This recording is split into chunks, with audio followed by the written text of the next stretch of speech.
We got some breaking news. The Las Vegas Raiders have gone out and they have hired head coach Pete Carroll. I'll tell you this, whether you like the hire or whether you don't, I want you to make sure that you are subscribed here to the Raiders Report. Make sure you got those notifications turned on because guess what? Today's Chugs and I's off day. We wanted to pull up. We wanted to celebrate with the nation because I do like this hire. I agree that I believe it is a risky hire because he's 73 and you're going to have to hire a lot of people to potentially be able to replace him, which does scare me a little bit. But the biggest reason why the nation should be excited about this, you wanted somebody with a resume. There wasn't anybody out there that had a better resume than Pete Carroll that we could have hired from a head coaching standpoint. He's won a national championship in college. He's won a Super Bowl in the NFL. He has shown that he is able to build something very special. And when I think about some of the best things that somebody like Tom Brady has been able to do, the most winning that guy has ever done has been with Bill Belichick, a defensive-minded guy, somebody who's a culture builder in his own sense. And then he went to Tampa Bay, and then he was able to do the exact same thing with an old coach in Bruce Arians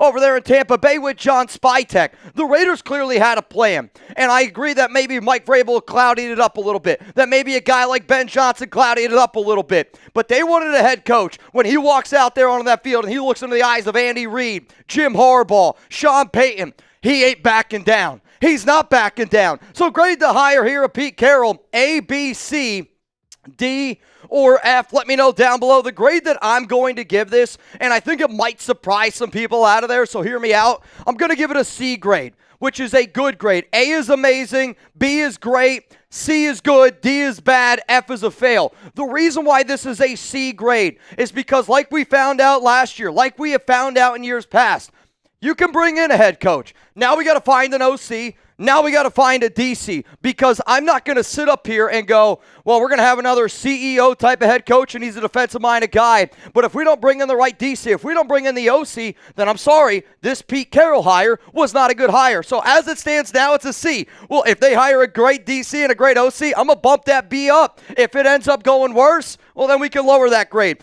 I got Rambo Montana saying B. Jacob Vega saying A. A plus from Anthony. If you want to get your questions, comments here on the show, hashtag Raiders or Super Chat. And it is 10:30 in the morning where I'm at. I'm ready to rally. Let's go to Dion. He wins everywhere he goes. Mark got it right. And I agree, he does win everywhere he goes. And I think one of the things that you're looking at here for the Raiders, 3-year contract, potentially could be 4. The John Spytek deal is 5. And they are already in their planning process. I know a few Raiders guys are already down here in Dallas, getting ready to watch the Shrine Bowl, getting ready to watch Shedeur Sanders. And when they signed that deal late last night with Spytek, I already started working on the doc this morning of, hey, I think Pete Carroll's going to end up getting hired. Shout out to Chug. Shout out the entire Chat Sports team for pulling up and making all of this possible today. We got over 2,000 people here in the building. I want to get 1,000 likes on this. We have had Devontae Adams give the Raiders Report a shout out before. I know many, Mark Davis included, watches this show. I want to show Pete Carroll that the nation is ready to go. Because, Pete, if you win, you have the chance to be something bigger than I think you were in Seattle, something bigger than you were in USC. If he's able to win and if he's able to bring a Super Bowl here to Las Vegas, people will refer to Pete Carroll as the Raiders head coach, not the Seahawks, not the USC guy. Pete is a proven winner despite his age. This is a good hire because we finally got a real coach that can contend with the other coaches in the AFC West and beyond. I know that he's a winner. And I know that he's old, but how many people, type me down below if you hope that you look as good as Pete Carroll when you're 73. Carroll is going to be 74 when this year starts, but what they did with Carroll's contract, and I like it, because they gave him 3 years, so you're going to have to reevaluate him after that, but they gave John Spytek 5. For anybody that has watched my show, I have said Max Crosby is looking for a extension. They're probably going to give him a 2-year extension. He's got 2 years left, and then on top of that, he's got 5 years technically on the books for the Raiders, 3 void years. What the Raiders did with their contract situation, I think, kind of shows and illustrates this plan that they have in place for the next 3 to 5 years. And if you're somebody that wants stability, I do think over the next 3 to 5 years, this team's going to be good. After Pete Carroll, we'll figure it out from there. But when you go out and you hire a Pete Carroll, it means you are trying to win now. We got more Super Chats here to get to in just a moment. But I got to show some love to our sponsors here today. Game Time, last-minute tickets, flash deals, views from your seats, lowest price guarantee, and Game Time is all about bringing people together in the year of 2025. Take the guesswork out of buying tickets with Game Time today. Download the Game Time app, create an account, use code CHATSPORTS for $20 off your first purchase. Terms apply. Again, create an account, redeem code CHATSPORTS. Download Game Time today. What time is it? It's game time. Also, if anybody plans on hanging out with Chugs and I on Sunday, Chiefs, Bills, we're rocking with Bills Mafia. FKC's down below. If you plan on watching that game, though, pull up, get a lineup in, choose more or less. It's really that simple. And a huge shout out to Prize Picks, America's #1 daily fantasy sports app out there. Whether you're going to watch the big game, whether you're going to be rocking with Chugs and I, download the app today. Use code CLNS. Get $50 instantly after you play your first $5 lineup. Sign up today and get $50 instantly when you play $5. You don't even need to win to receive the $50 bonus. It's guaranteed. Download the app today. Use code CLNS. Get $50 instantly after you play your first $5 lineup. Prize Picks. Run game. So here's what we're going to do on this show. Chug said he got to say something. It's 10:30 in the morning. And Ty Bones Davis bang! That's the type of energy I want, Ty Bones. Hey, I don't know why. There's 2,500 people in the chat. Come on, man. And I think I only see 100 real ones out there. Come on, man. Why is everybody acting like a little wuss today with their thing tucked between their legs? The Raiders just hired a head coach. Go down and like the dang video. If you don't like it, leave. If you don't like it, then leave. We are partying today. We are trying to bring everybody together. Hey, this is a great day. To me, though, this is a clear plan. Like, if you're a Raiders team, the reason why that you should be fired up around the Pete Carroll hire, and this is the simplest way that I'm going to put it, is Pete Carroll and John Spytek an upgrade over Tom Telesco and Antonio Pierce. I think 99% of the people that are watching the show right now would say yes. As an NFL team, as a business, as somebody, I don't care what you're doing in life, the objective is to improve, to get better. The Raiders have already significantly improved just from a front office standpoint, and you got Tom Brady in the mix here a little bit. It is January 24th. I can remember 2 years ago when the Raiders hired McDaniels. It was like right around this time. The Pete Carroll hiring is the best head coach hiring the Raiders have had since I've covered this team. Better than John Gruden, better than Antonio Pierce, better than Josh McDaniels, obviously. John Spytek is the best GM that we have hired since I have covered this team. From Mike Mayock to Dave Ziegler to Tom Telesco. The Raiders have a clear path, and they're looking at it. With 12 draft picks, $92.6 million in salary cap space, second most in the NFL. That is definitely deserving of a bang. Ty Bones Davis. You know what, man? I'm at work banging for Pete Carroll. Let's go, Raider Nation. We are finally on the right path. Thank you to TB12. Let's go. I agree with you, Ty. I'm fired up right now. Everybody shout out Ty Davis down below for getting rowdy here on the show. I rolled my happy ass out of bed this morning, took a deuce, and came straight into work on my off day. If you can't put your thumb on that damn like button, I don't know what is wrong with you right now. The Raiders just hired a new head coach. I'll tell you this. It is a new season. It is a new dawn, a new day. It is always the darkest right before the dawn. Let's go. The black hole needs to effing show up today because I showed up on my off day. Mitch has worked for the past 20 days. I don't think he's had an off day. Go down and like the video. Let's go! Let's frickin' rock, man. Chug said he drove straight in. That might have been the only straight thing you said in that entire whole minute rant. I'm not going to lie. Straight. He said the Dark Knight rises. Well, for Chugs this morning, the Dark Knight was dropping out into a nice little swimming pool down below. We got 3,200 people pulled up here to the Raiders Report, and I want some questions. I want some comments. Hashtag Raiders, and then Loco! Bang! Come on, Loco! You're damn straight I have too much caffeine. I feel like $1 million.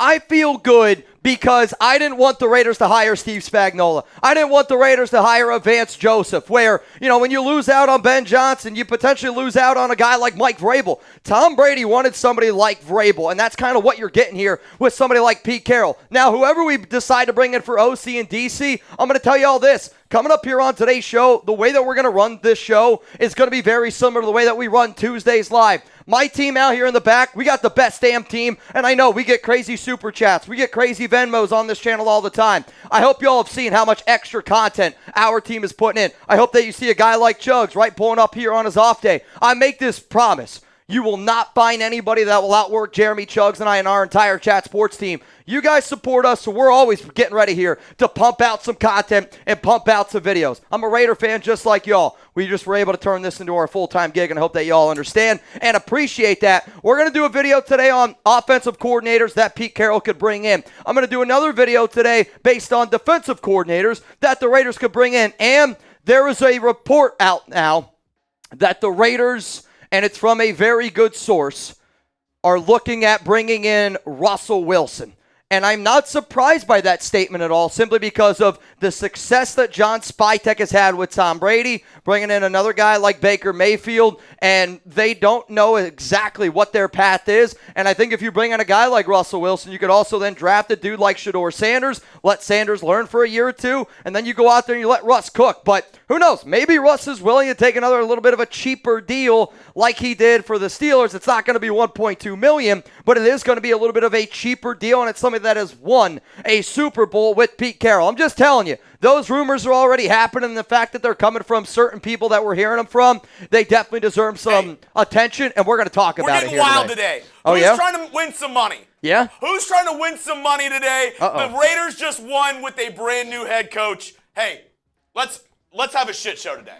$20 Venmo to get in for a chance to win here on you know what, the Mitch? Raiders Report. Glenn Martinez, you in? Mitch, What? The Raiders just got a new head coach. Yeah? Me and Mitch are throwing in $100 to start this. 100 buckaroos right from the So jump. if you're the only person that gets in, we're just gonna send you $100. Glenn Martinez, you in? Already $100 if he's the only one. Charles G, you in? $20 Venmo right now. You would go home with $120 here on the Raiders Report. Let's go to MD Super Dave. Do you think Prime could take an assistant head coach job to learn NFL coaching under Carroll and take over when he retires? In all honesty, no. I don't see somebody that goes by the name Prime that's not going to be the man running the show. And I know Dion wants Shedeur to go to the Raiders and had some interesting conversations last night with some people because, again, Shedeur is down here in Dallas getting ready for the Shrine Bowl. But, no, I don't see Dion taking this role. And honestly, I don't think that it would be very smart for them to do that simply because I don't want to have two big cooks in the kitchen. Pete Carroll's the head coach. Everybody is going to listen to Pete Carroll, and then we will go to the coordinators from there. You bring in Pete and Dion, I'm worried that there might be some clashing and split division in that locker room, which is the exact opposite reason of why Carroll was hired. Scorpio, Pete Carroll is 16 years older than the Super Bowl. All right. I mean, here's my question then. For anybody out there, and I don't want to bring this up because I don't do politics, right? That's something that I don't like, but we voted for somebody who's literally the president of the United States that's 78 years old. If you trust a 78-year-old guy to run the country, why can't we trust somebody who's 73 to run? And I know there's some people that didn't vote for him or whatever, but you can still get it done and be up there in age. My point is, I get Pete Carroll is old, but also 73 though, right? Even the other side, if you didn't vote for him, the other guy you voted for is sure. 78 too. Sure. My point here is, though, Pete Carroll's 73 years old. You're right. But tell me how many 73-year-olds look as good as Pete Carroll, that act the way Pete Carroll does. I've also seen a lot of 59-year-olds that look like crap, man. Let's go to Tony Williams. Anchorman brawl between Bears now and Raiders Report. In all due respect, I don't think they want that. Mitch had a trident. Yeah, I saw it. Chugs killed a guy. Where'd you get a hand grenade? I don't know. Dustin, why hasn't Mark Brunell been discussed for our OC? I love Lamp. And in all honesty, Dustin, why would Mark Brunell be discussed to be our OC? I think by you bringing in a guy like Pete Carroll, I want a young, offensive-minded dude. Real talk, right? Obviously, Cliff Kingsbury's not going to come here, but for the Raiders to show interest in a guy like Ben Johnson, the name that I want the Raiders to try to go out and get is Mike LaFleur, offensive coordinator right now for the Los Angeles Rams. He doesn't call plays over there, comes from that Sean McVay tree. That's somebody to keep in mind. We are going to do a whole video today on a lot of OC candidates, and I'll say this, there is going to be a candidate that I'm going to throw out there, and I don't know if people are going to like it or not, but somebody along the lines of a name like Shane Waldron, who I know was just fired from Chicago, but Shane Waldron did a really good job with Pete years prior. Also a guy like Darren Bevel. He's been doing a hell of a job down there in Miami. Could be another name. We got at least 10 names, though. First person to hit the gong, I'm doing a boot. A boot? First person to hit the gong, we're doing a boot race. Let's go. Boot race, Chug says. Let's go, man. Darian, does this mean he brings in Russ? There is already a report out there that indicates that the Raiders are looking at Russell Wilson. So we're going to make a video on it here in about an hour, so stay tuned. Twinkie, if Brady helps us bring a Lombardi to Vegas with Pete, should we forgive the Tuck rule as a whole? I think a lot of Raider fans can finally breathe. Here's my thing to all Raider fans out there that are upset about the Tuck rule. It wasn't Tom Brady's fault. He wasn't the one that called the fumble. Tom Brady just went ahead and said, okay, I'm going to go ahead. And Brady's already admitting that he knew it was a fumble. We got to be able to forgive something that happened in 2002. And if people aren't rooting for Tom Brady, if you already haven't forgiven Tom Brady in the most respectful way possible, you need to grow up a little bit. He is right now with the Raiders. He's rocking with the Raiders, and I think that he's doing a lot of good things already this offseason with the Raiders. I don't know if we get John Spytek. I don't know if we get Pete Carroll if we don't have Tom Brady. So if the Tuck rule is still bothering you from 2002, I think like Chug said this earlier, you need to untuck it here, and we need to grow up a little bit. FinFam, can Tom Brady be a coach already being an owner? No.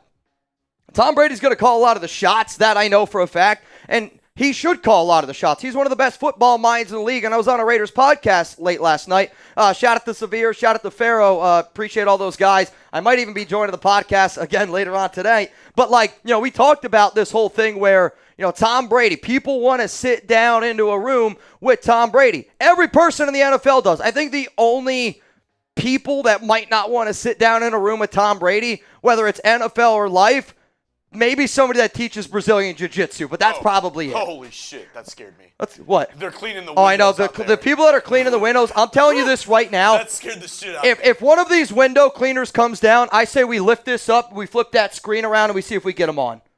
That would be iconic. I'm going to do a beer bong with one of these window cleaners if they come. Because we're on the 21st floor here at the Chat Sports Studios building, and, bro, I'm not kidding you, the window cleaners are starting to come by. We're going to do a beer bong with a window cleaner. What up, Lift the Jack? Flapjack. Does this mean best player available in the draft? How does Pete Carroll draft? Also, is there a possibility of Russell being a bridge quarterback this season? Yes, there is a real chance that Russell Wilson is that bridge quarterback. Do I think we go best player available?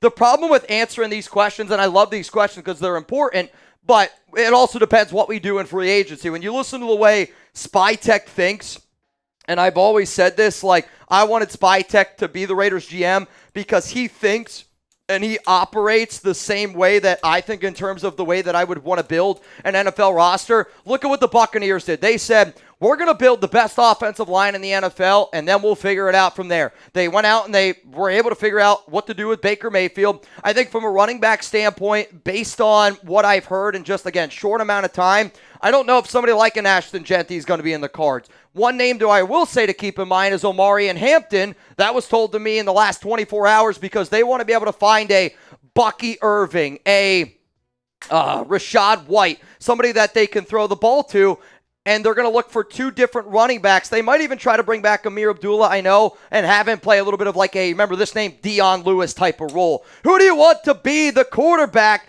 next year for the Las Vegas Raiders? I put out a video on Twitter a few days ago, maybe a month ago at this point, and it was literally just, Pete Carroll, shuffling around, throwing it, and jokingly I was like, did the Raiders just hire their head coach and their next quarterback? It's going to be interesting. Let's see, I see Jimmy G, I see Jackson Dart, Russ or Trevor, I see Shedeur Sanders, I see Cam Ward, I see Colin Kaepernick, I see Jackson Dart. I see, let me know, who do you want? Sanders, Derek Carr, Sanders, Aaron Rodgers, Cam Ward, Jackson Dart. Somebody just said Scatabo, John Cena, Jackson Dart, Jalen Milroe, Jackson Dart. Let's see, Rich Gannon, Dart, Sanders, Russ, Ward, Jackson, AOC, Geno Smith, Cody Rhodes, Jesus, your mama, me, Dylan Gabriel, Justin Fields, Jamarcus Russell, Jackson Dart. Jackson Dart, Ice Cube, Mike Hunt, Cam Ward, Who? Gardner Minshew, Jeremy Chuggs, Jim Plunkett. Shane Falco, Uncle Rico, Will Howard, Genty and Dart, Jackson, Happy Gilmore. Jeremy Chuggs, Fart Dart. I see Stabler. I see Jackson Dart. I see Sonic, Daniel Jones, Mitch, Jose, Steve McNair, Ben Dover, Arch Manning, Jack Raspberry, Darnold, AOC, Ward, John Gruden, No Minshew, Goku. I see Kyle. I see Peyton Manning. Holy Tom Brady. cow, we just got a bunch of people in this duck race. Reminder, $20 Venmo. Right now you'd have a chance to win $310 here on the Raiders Report. What up, Fijian? Love you, man. Peter Carroll better run the ball. I don't know who Peter Carroll is, but I know Pete Carroll's going to want to have I think that's balanced. I think that's his alter ego if we ever get mad at him.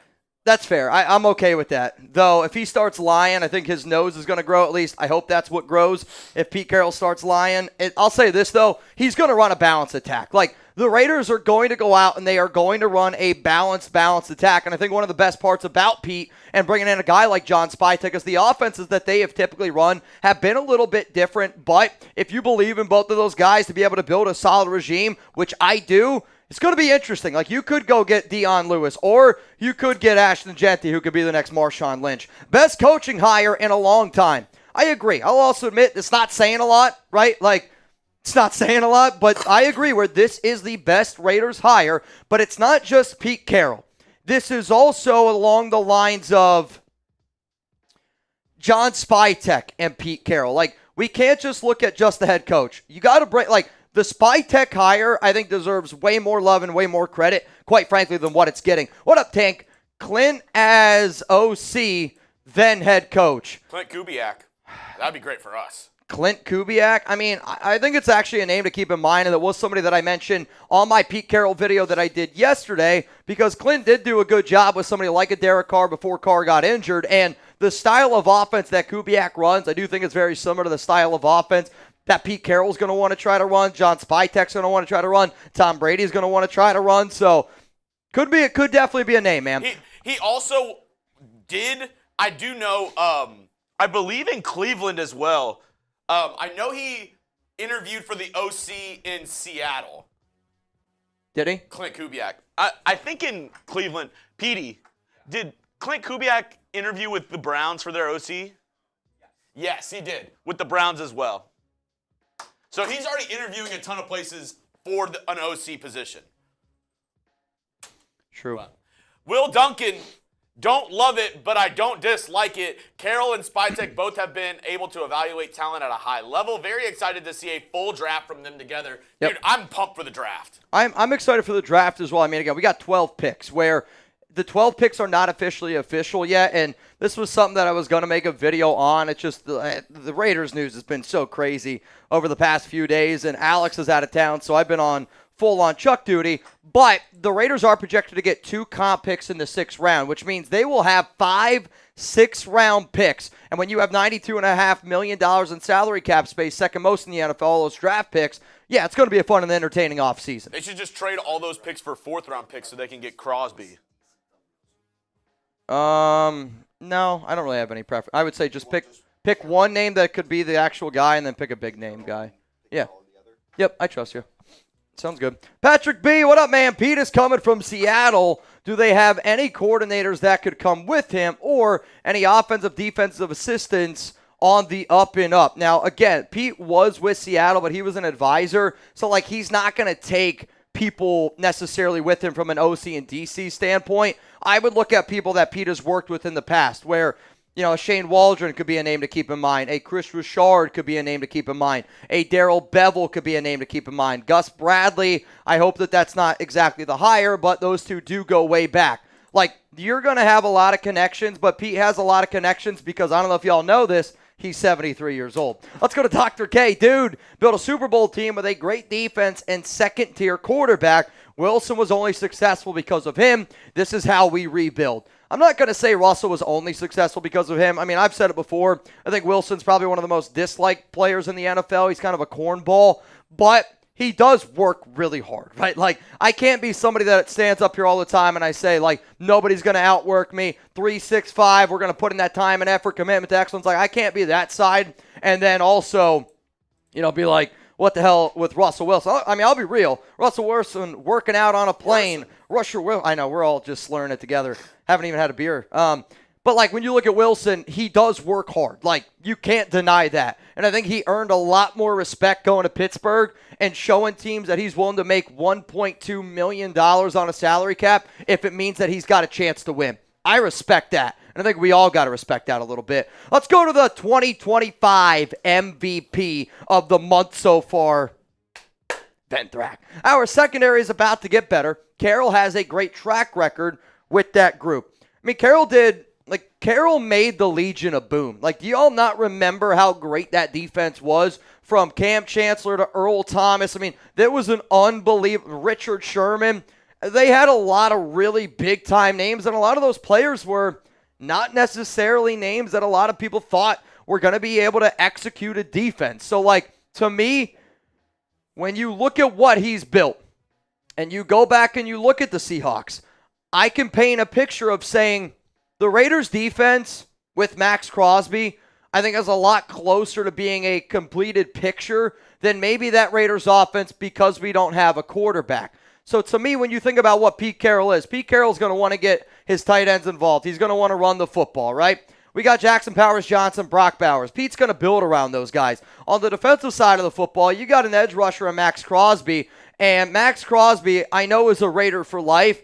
But if there's ever been a player that I think could have fit in the Legion of Boom on our team, it would have been Max. I think also this helps out potentially bringing it back, a guy like Robert Spillane. Somebody who also has that type of mentality. This hire here by Pete Carroll is a good hire. There's a lot of risk that comes with it because you got to be able to make a lot of these other hires correct. And even in the perfect scenario, if Pete Carroll's absolutely killing it as a head coach, Father Time is undefeated. But, I'm fired up about what this Raiders team has done this offseason already. And I think a lot of y'all are too. I mean, quite frankly, and this is me being real, the Raiders Report has never had the amount of views that we've gotten this month. We've put out a video every day on this Raiders YouTube channel for the last 5 years, which I'm not going to lie. I'm going to pat myself and Chugs on the back for that. It's very impressive.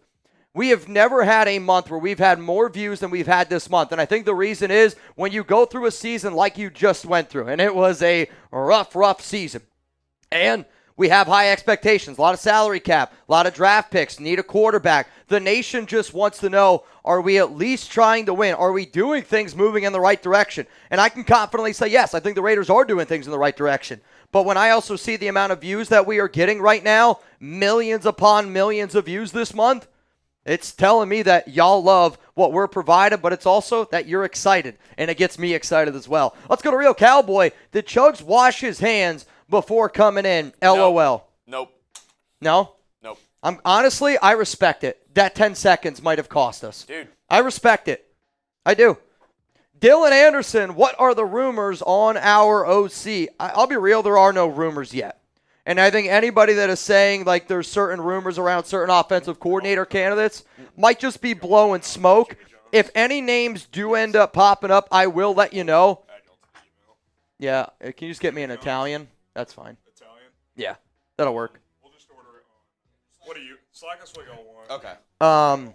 What should I get from Jimmy John's? I'm going to go Italian. Let me know down below. The only rumor that has come out since the hiring of Pete Carroll has been that the Raiders are looking at Russell Wilson.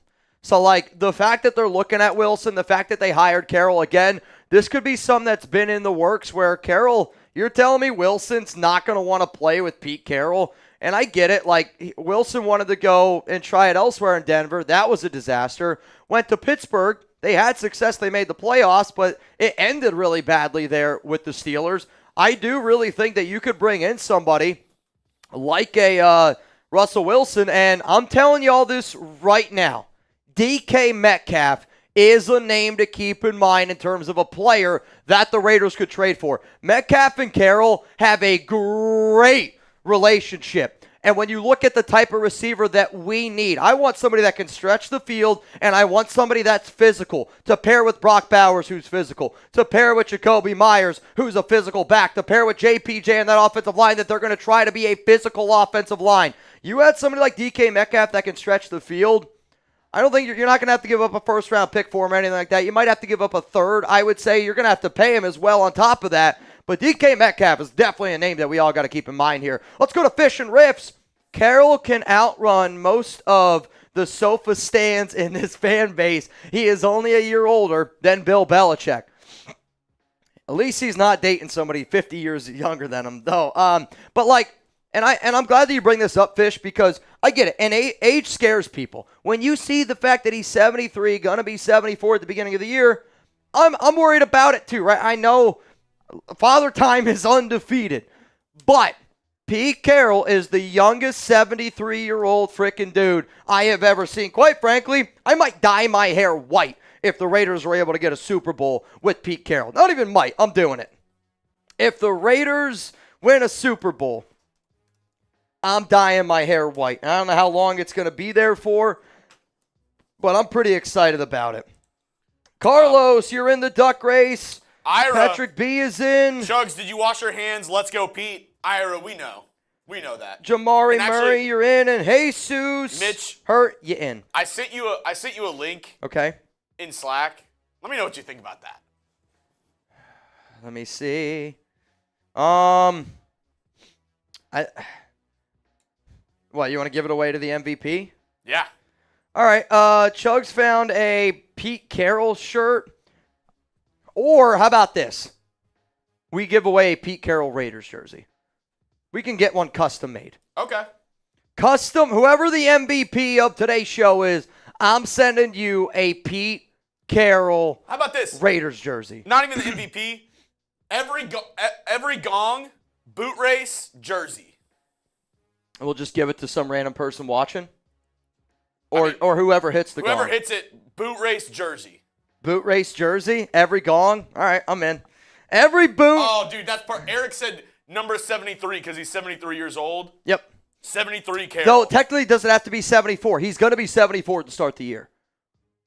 Or do we put 25 on the back? Because the Raiders will probably put 25 on the back of it because it's year 2025. I'm just telling you. Whoever wins it, I'll let y'all decide. Sean, we finally have a head coach with a winning record. Now we don't have to hear any more Gruden talk from fans. I hate to break it to you, Sean. That's never going to stop. Pete Carroll could win a Super Bowl, and there's going to be fans that are like, you know, Pete's 75 years old now. I think we should bring in John Gruden. And there's people laughing at home right now, and I'm laughing at home right now talking about it because it's going to happen. I guarantee you, it's going to happen. Let's go to Caleb Tarr. I bet Max gets re-signed ASAP. We have hope now. This is going to be one of those moves that Max is going to like. And because Pete Carroll means win now. Like, there might be a little bit of a rebuilding time if you don't get the right quarterback. But when you go out and you get a Pete Carroll, and then you're going to try to bring in a veteran quarterback based on some of the early reports here, that's not a team that's going to sit back and go, all right, we're trying to wait around. We're trying to figure out what exactly is going on. But it's, I'm excited, dude. Like, I really am. I am excited to see what the Raiders ended up doing, man. Also, here's some notable candidates. Shout out to my guy, Sanjit. I like this a lot. He put out some notable coaches that Pete Carroll was able to hire. Dan Quinn, Dave Canales, Robert Saleh, Gus Bradley, Lane Kiffin, Steve Sarkisian, Jed Fish. Like, Pete Carroll also has a track record of being able to bring in the right guys for his team. Let's go to David Rubio. I'm politically neutral. But if over half of America knows Trump could be a good president at 78, I know Pete can do a good head coach. Trump's VP is a young guy too. Hopefully our new OC is also young. Believe me, there's nothing that I hate more in the world than politics, and I'm not going to disagree with you. My simple point of, like, I don't think that you can be a Raiders fan that voted for Trump and be like, Trump's 78, he's fine, but now you're worried about Pete Carroll. And again, I'm not going to bring up politics here, but I just know that those are conversations that are being had. Pete Carroll is a young 73, and I am going to ask this. I don't want to bring up any more political names. I don't want any of it. It's not what this show's about. I don't care who you voted for. All I care about is the rock with the silver and black. Pete Carroll is Jim's dad. Who's Jim's dad? Jim Harbaugh. Oh, it's not exactly what I thought, but Rich Wolf, honestly, I hope Jim Harbaugh is calling Pete Carroll daddy by the end of the season. You might, your girl might be calling you daddy if you get her tickets to an event, maybe a sporting event, maybe a comedy event, maybe a theater event. I don't know, whatever you want to take her to, or him or her. At this point, y'all do what you want to do. Shout out to Game Time, though, for sponsoring the Raiders Report. This is the place where Chugs and I get our tickets, take the guesswork out of buying tickets with Game Time today. Download the Game Time app, create an account, use code ChatSports for $20 off your first purchase. Terms apply again. Create an account, redeem code ChatSports for $20 off. Download Game Time today. If you're wondering what time is it, it's Game Time. If you're looking for last-minute tickets, I recommend downloading the Game Time app. I also always say make sure that you got your Game Time picks selected, which really helps you kind of curate and get through some of the deals that are out there on the internet. Also, click on that all-in pricing so when you are searching through events and you are looking, you can get the best prices available. Today's Friday. If you're going to a city this weekend, they have a weekend tab of where you exactly like you're going to be. So if you're going to go out to Vegas, if you're going to be in Dallas for the Shrine Bowl, when you download the Game Time app, you can also see like events that are going on over the weekend. Or the big game. Or the big game. I mean, the ticket prices are going to be lofty. I mean, look at that. Only $10,000. Oh, wait, we got to chug a beer with this guy. Hang on. Don't scare him. Don't scare him. No? I want to chug a beer with one of these window washers. I just would get worried. Can we flip it? Hang on. You think they're going to get worried? I'm chugging a beer with a window washer. Can you flip? Let's go. Let's do it. I want to chug a beer with a window. He's got to be able to see me, though. When we get this window washer come across, we're going to get him here. We got some. Oh, wait, here we go.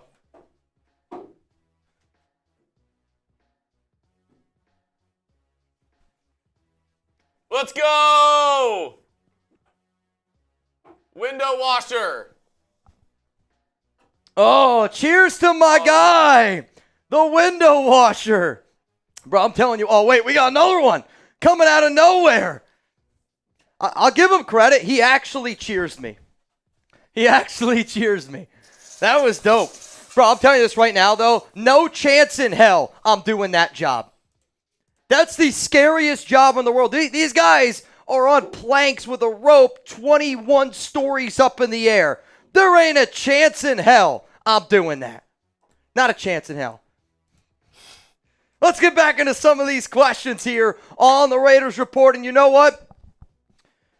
I'm feeling good, man. I'm not going to lie to y'all. I'm feeling pretty dang good right now. What is the staff looking like once he's hired? We're going to actually, later on in the live show, do OC, DC candidates for Pete Carroll. So we got you covered on that, Alex. Patrick, I wonder if Tom Brady did this for Pete for giving him Super Bowl 49. I don't think so, but it's definitely a good joke to have. I saw somebody say Mitch is going to get that guy fired for drinking on the job.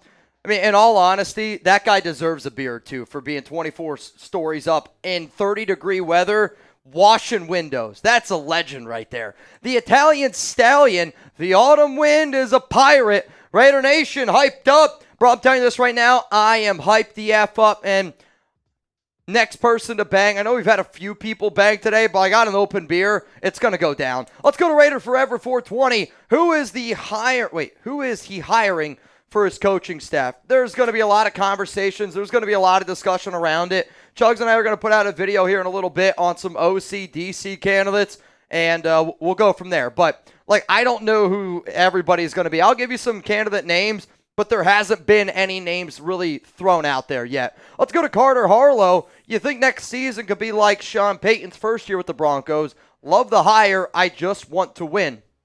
I mean, it could be. I would be foolish to tell y'all with our current quarterback situation that just because we hired Pete Carroll and John Spytek that we're going to go out there and win football games. At the end of the day, we got to figure out the QB situation. It's so difficult to win in the NFL when you don't have a quarterback. I mean, look at the Final Four right now. Jalen Hurts, Jaden Daniels, Patrick Mahomes, Josh Allen.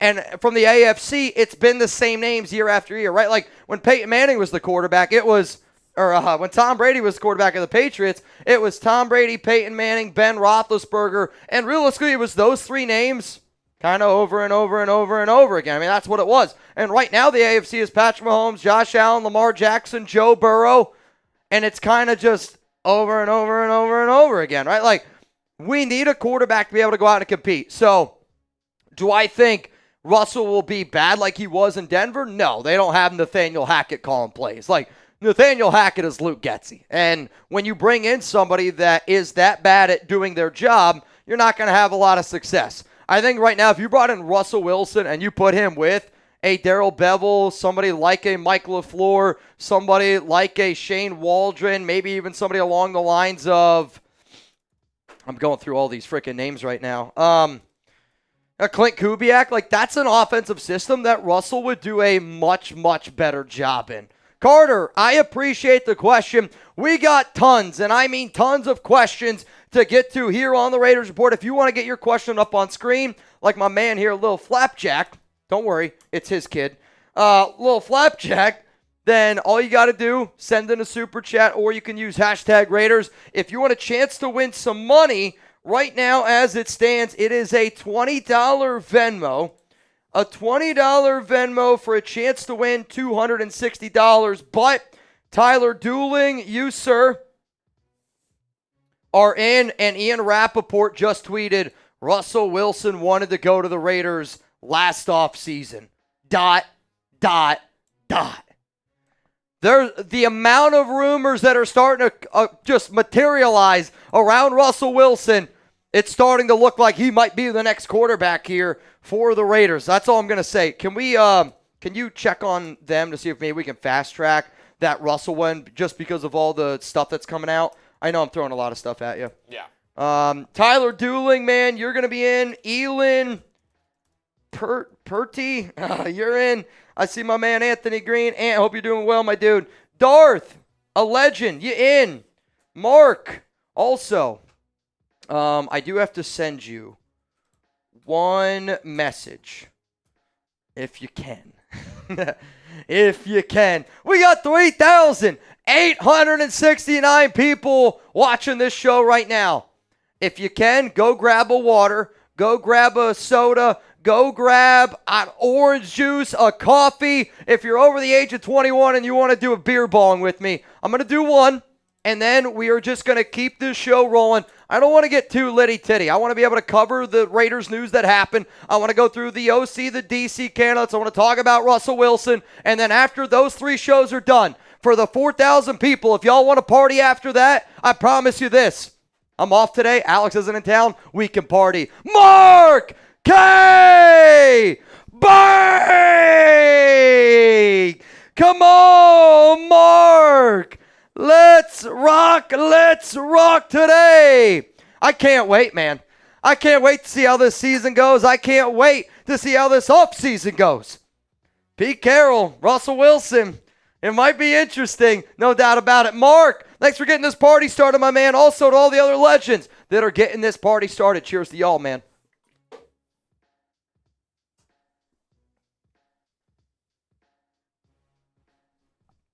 Oh, why is it so spicy?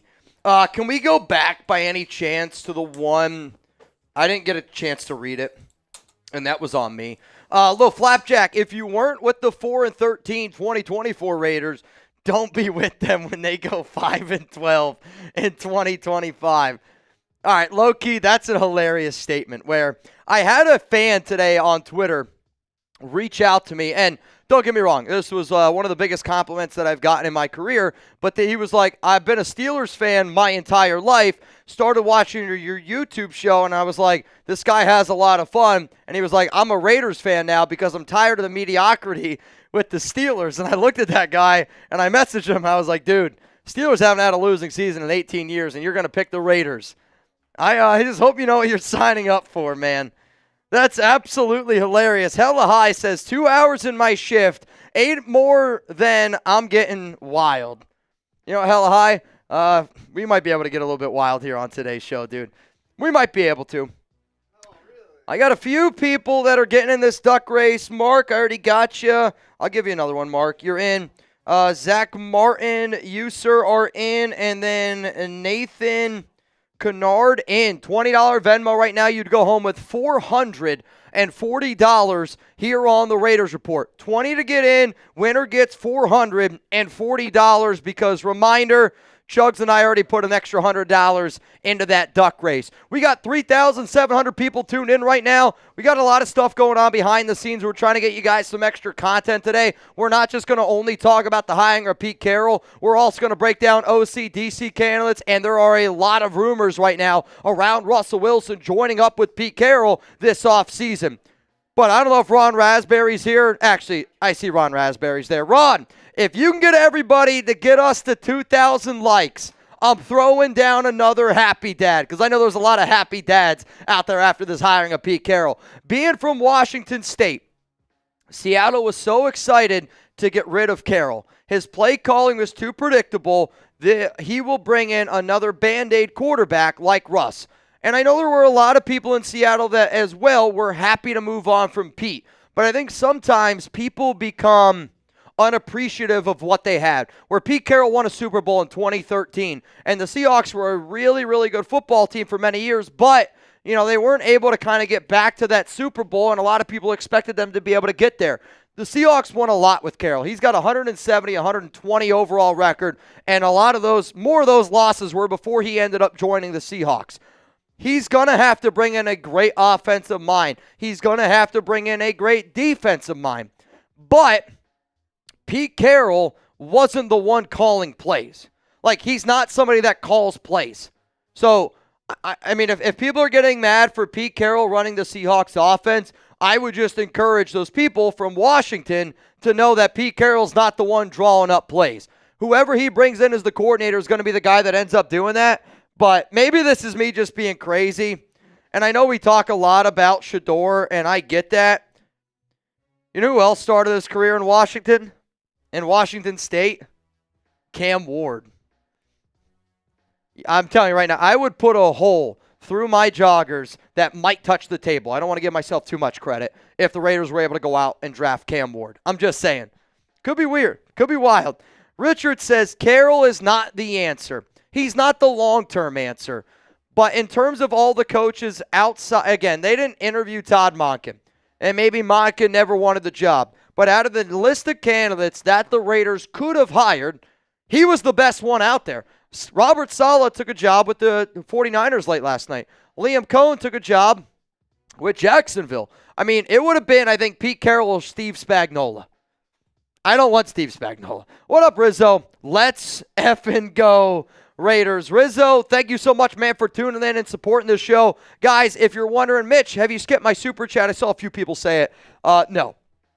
We just have hundreds, and we will go through every single one before we get out of here today. Like, I'm not if everybody watching the show right now, 3,000 people, send in a $1 super chat, Chugs and I would sit here until all 3,700 of those super chats were read up here on screen. Trippy Tim, a Raider reminder, Spytek has the one who put the Buccaneers offense and defense together and got Tom that Super Bowl. I'm hyped. And Trippy, I'm glad that you're bringing this up because I think more people need to know this. Where does Liam Cohen deserve respect? Yes, absolutely he does.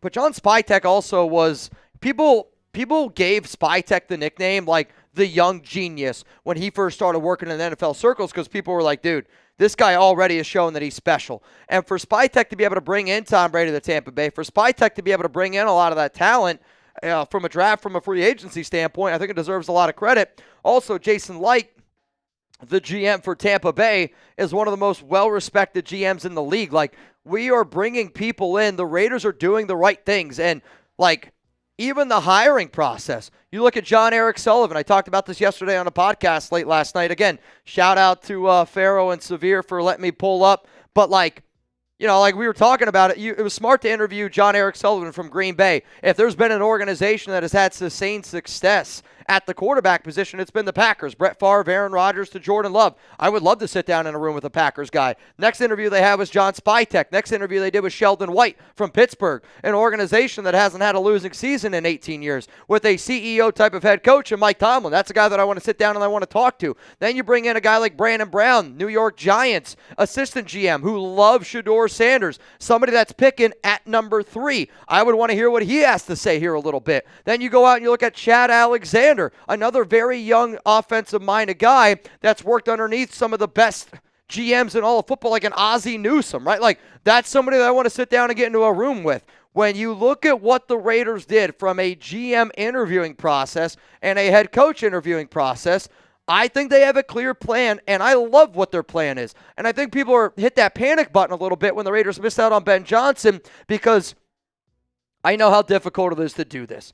And I feel like I've been ripping on the beat reporters, honestly, too much, and I apologize to doing it. But I also have to be able to give my truth at times where the reporting around the Ben Johnson situation was just so entirely off that I think it made a lot of people from Raider Nation hit that panic button being like, oh my God, we don't have a plan. What the hell are we doing? When I think realistically what just happened was Ben Johnson used the beat reporters to boost up his stock in Chicago, and then he ended up going there. And then, everyone's like, oh, we don't have a plan. I think the Raiders do have a plan. You just got to be able to, understand and follow all of those reasons behind it. And again, I'm not sitting up here saying I know that that's why they did everything. But my job here is to give you my opinion, and I don't mean this as a disrespectful way. There's nobody that puts in the time and the hours and the energy looking at being able to connect those dots the way that Chugs and I do. And that's not a knock. It's just I don't think that anybody does, man. Trippy Tim, I appreciate this one a lot, dude. I really, really do. Paul, I totally disagree. This is the opposite of a panic hire. Quite frankly, I think this is they wanted to go with the person that they thought was the safest hire. Now, I've made the argument that you could say that Deion Sanders would have been a safer hire because you could bring in a quarterback. But also, if I would have known that Russell Wilson, if Pete Carroll already knows that he's going to be able to bring in Russell Wilson for a one-year bridge, and that solves our quarterback problem, we can go ahead and plan accordingly of we're going to get Russ in free agency, we're going to build a team around Russ, we're going to be able to go out and build a draft around a quarterback that can execute a similar system the way Russell Wilson does, and he's a quarterback that can throw the ball down the field that executes a running game. You can go out and draft Wilson and then put Shedeur Sanders behind him. Wrong way. We will win more games just by game management. And I couldn't agree with you more. AP did a really bad job last season with game management. Jeff, bring out the video of Carroll.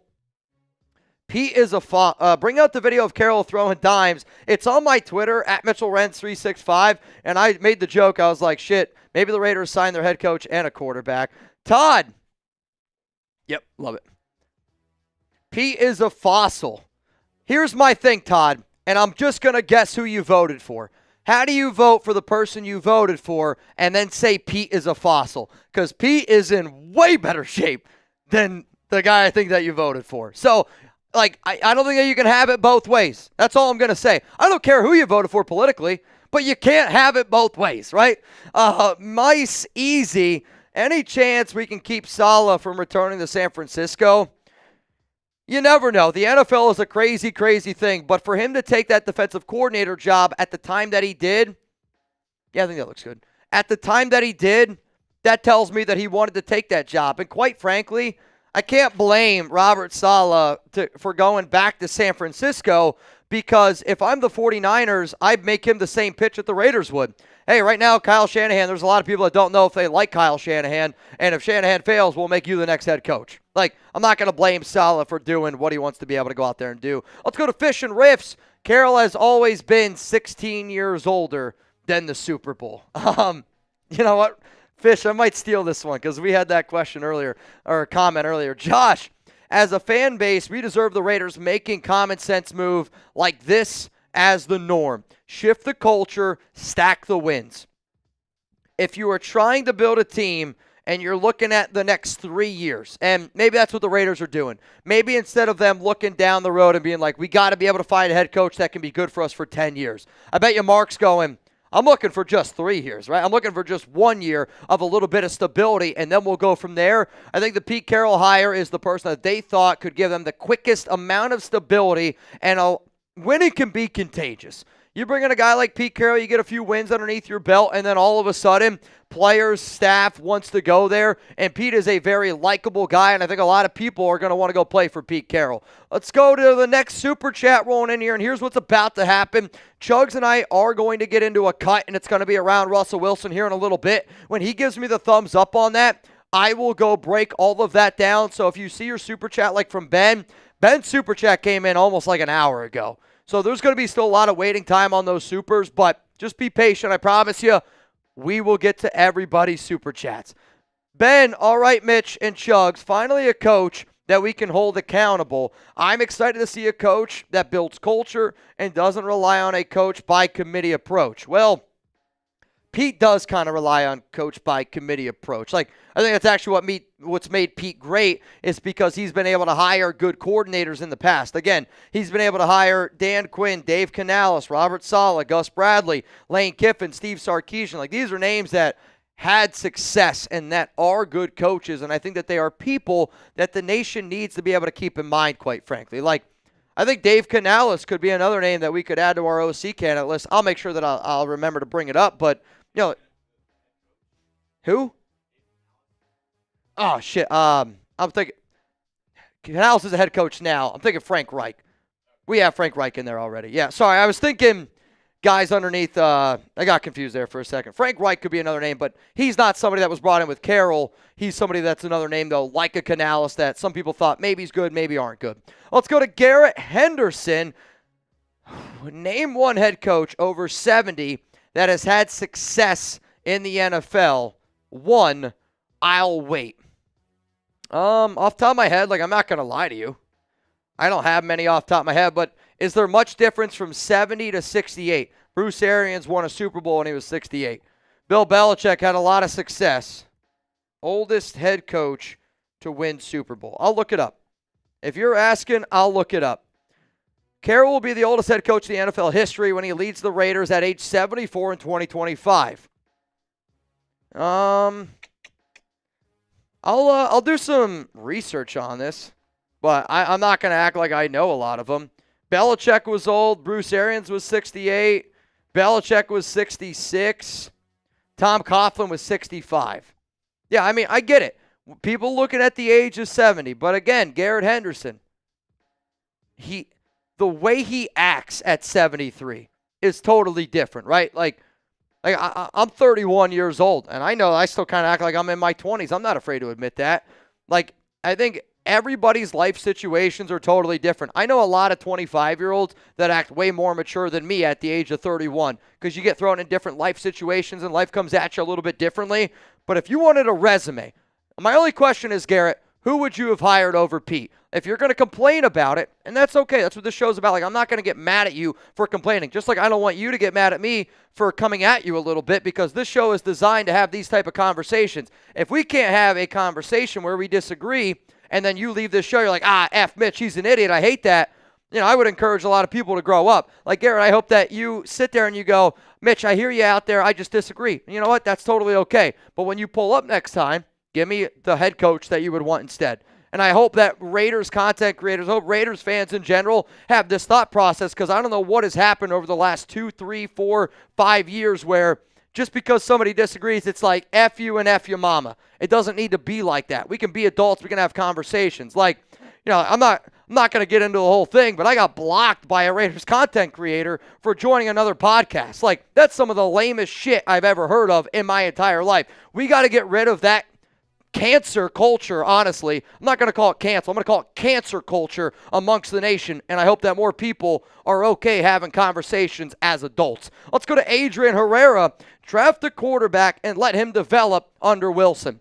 I think that's the plan right now. And I think Wilson, you know, whether you like him or not, he is going to be a quarterback where, again, works his freaking tail off, was able to get to everywhere he's been. Did Carroll help out? Yeah, no doubt about it. But also was a third-round pick that nobody thought was going to be good. And whoever our young quarterback is, like, I want him to take the approach the way Russell Wilson takes the approach every single day to be an NFL quarterback, where he works his tail off. And you look at a lot of the reports coming out from Pittsburgh was there was nobody out there that was outworking Russell. He was the first guy there, last guy to leave, and I think knows what it takes to be successful in the NFL. And I hope whoever our bridge quarterback is like, shit, if Russell Wilson's got a Super Bowl ring, if he's dating Sierra, if he's got an old house that has 12 bathrooms in it, if he's got all this millions of dollars, over $300 million in his career, if I'm a young quarterback and I see that Russell Wilson at age, 35 is still doing all that type of stuff, every quarterback wants to have a long, long career, and it starts with the right things at a young age. It starts doing the right things when you get in the league.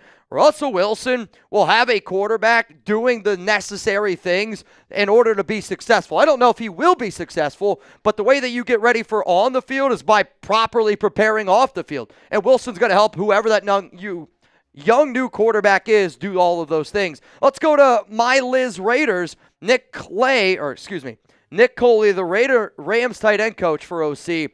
He was with New England from 2017 to 2021. Tom Brady must know him well.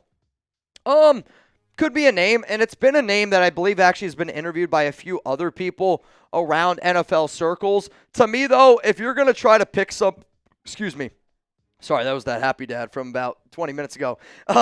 If you're going to go out and hire somebody from the Los Angeles Rams, I'm going to try to get Mike LaFleur. And again, he's their OC. And usually OCs don't take OC jobs, but LaFleur's not the one calling plays. Now, if they wanted to bring in a Mike LaFleur, hey, let's freaking run it. I think another very interesting name is Aubrey Pleasant from Los Angeles. And you're seeing right now in some NFL circles where there's certain coaching candidates that coach both sides of the football. And Pleasant is one of those guys where I believe he is the pass game coordinator and the DB coach. And there's some coaches right now that really value that because you're kind of getting 2 for 1. But also, if you know what a defense thinks, helps you scheme for offense a little bit better. So, those are 2 names that I would keep in mind on top of Nick Coley. But Liz, I appreciate that. Let's go to Tank. Hire Clint as OC, then let him be the head coach in 4 years.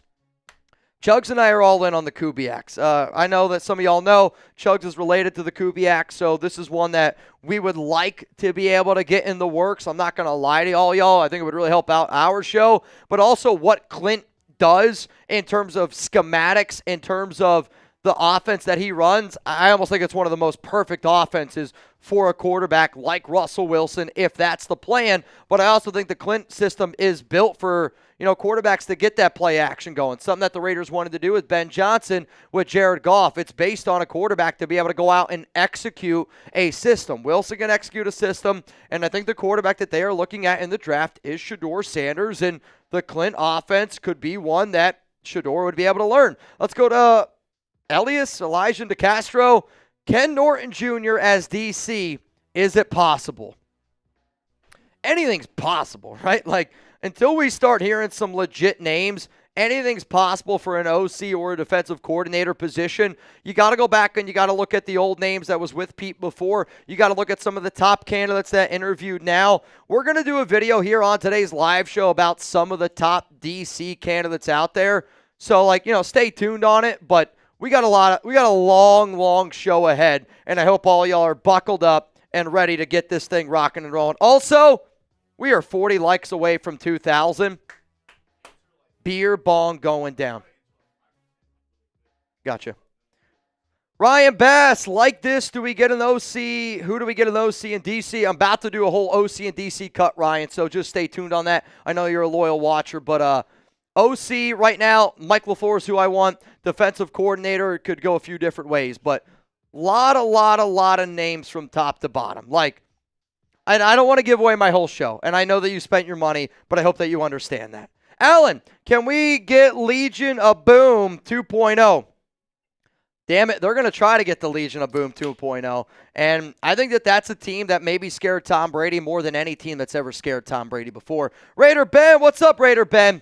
Is it possible that we trade for DK? I think it's very possible that the Raiders trade for DK. In fact, I said this 30 minutes ago, so maybe this is right when this super chat came in, but I do. I think it's very, very possible. Carlos Rodriguez.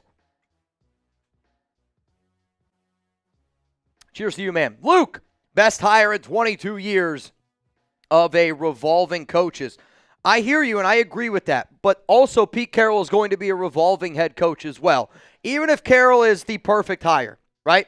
How many years do you think he's got? Let me know down below in the comments section.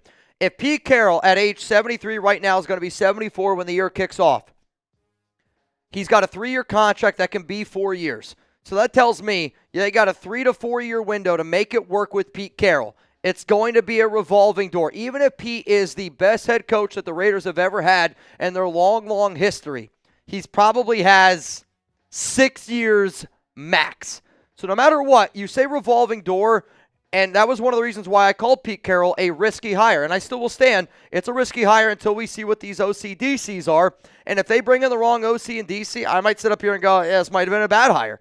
But this is a revolving door as well, because Pete's 73, 74 years old. And that's just the fact. Jay Raider, will Patrick Graham come back as defensive coordinator?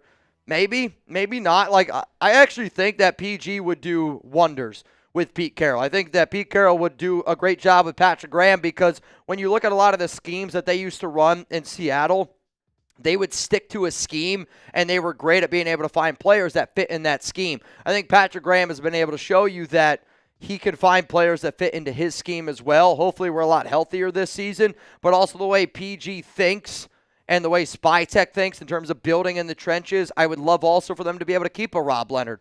I love our defensive staff. Like, I want the Raiders to keep Patrick Graham, because that also means that you get to keep, Rob Leonard, Gerald Alexander, Ricky Manning, some of these guys, and I think that those coaches could really help us out. John, I hate this head coach pick. Good luck trying to get butts. Way too high price seats. Should have hired Dion.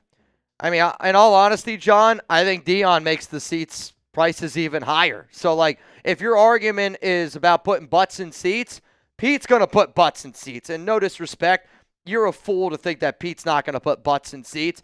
Dion would have put butts in seats, but honestly, I think Dion attracts more fans from other teams, which I think raises the prices of those tickets that you're talking about. Carlos Rodriguez, what's up, my man? Pete versus Jim 2.0, F the Chargers. Yeah, I mean, again, you needed a head coach that could stand up. Like, Pete Carroll's going to walk into a room with Andy Reid, with Sean Payton, with Jim Harbaugh, and he's not going to be intimidated by those guys. Any other coach that the Raiders would have hired, no matter how confident they were, even if they would have hired Ben Johnson, if Ben Johnson would have walked into a room with those three guys that I just mentioned, Ben's the one with his tail between his legs, and he might not be man enough to admit it, but he would have had those tails between his legs. Mike, prime for OC, AP comes back as DC, or Charles Woodson. I think you've been playing Madden way too long, and Antonio Pierce isn't qualified to be a defensive coordinator. I hate to break it to you. FF Ariel, amazing hire so far. The Raiders cannot wait. Lots of rumors of Cleveland trading their pick. Could we trade with them and get Sanders? I think it's a possibility, and I would definitely watch out for the Raiders to trade up to number 2. It's going to be a video that I do probably next week, maybe 2 weeks from now. We'll talk about it some other time. Harbaugh, Carroll, rivalry reignited. Let's go, man. 808 Raider, Legion of Boom, hands down my favorite Super Bowl team. Absolutely demolished the Donkeys. Come on, man. PC knows what's up. Let's mother effing go. I actually can remember when I was working in college, I was in charge of running our events at Centenary College back in the day, and I did a Super Bowl party. We got food, we got drinks. The Seahawks ended up winning 41-8 in that blowout game. I remember it very close. Joshua, Super Duck Race. I don't care. You decide, Raider Nation. Mitch, what about the Cheetah coming to Vegas? Could that work? Bowers, Myers, Tyreek Hill. The only reason why I don't think that Tyreek Hill is going to come to Vegas, would he be a fit in any offense? Yeah, he's an absolute freak. But he has domestic violence issues. Back in 2014, you can look it up. But we have the Fred Bilenikoff rule. And if you don't know what the Fred Bilenikoff rule is, look it up. I find it weird that we would bring in a wide receiver with domestic violence past when the Fred Bilenikoff rule was made for, Bilenikoff. Brock Bowers, Rookie of the Year finalist, as he should be. He ain't going to get it, though. It's going to go to Jaden. Does he draft 2 quarterbacks like his first draft with Seattle? I don't know if we're going to draft 2. I would say right now the plan is you draft 1 QB, and then you go out and you also sign somebody like Russell Wilson. Unk! Hang on, let me finish this.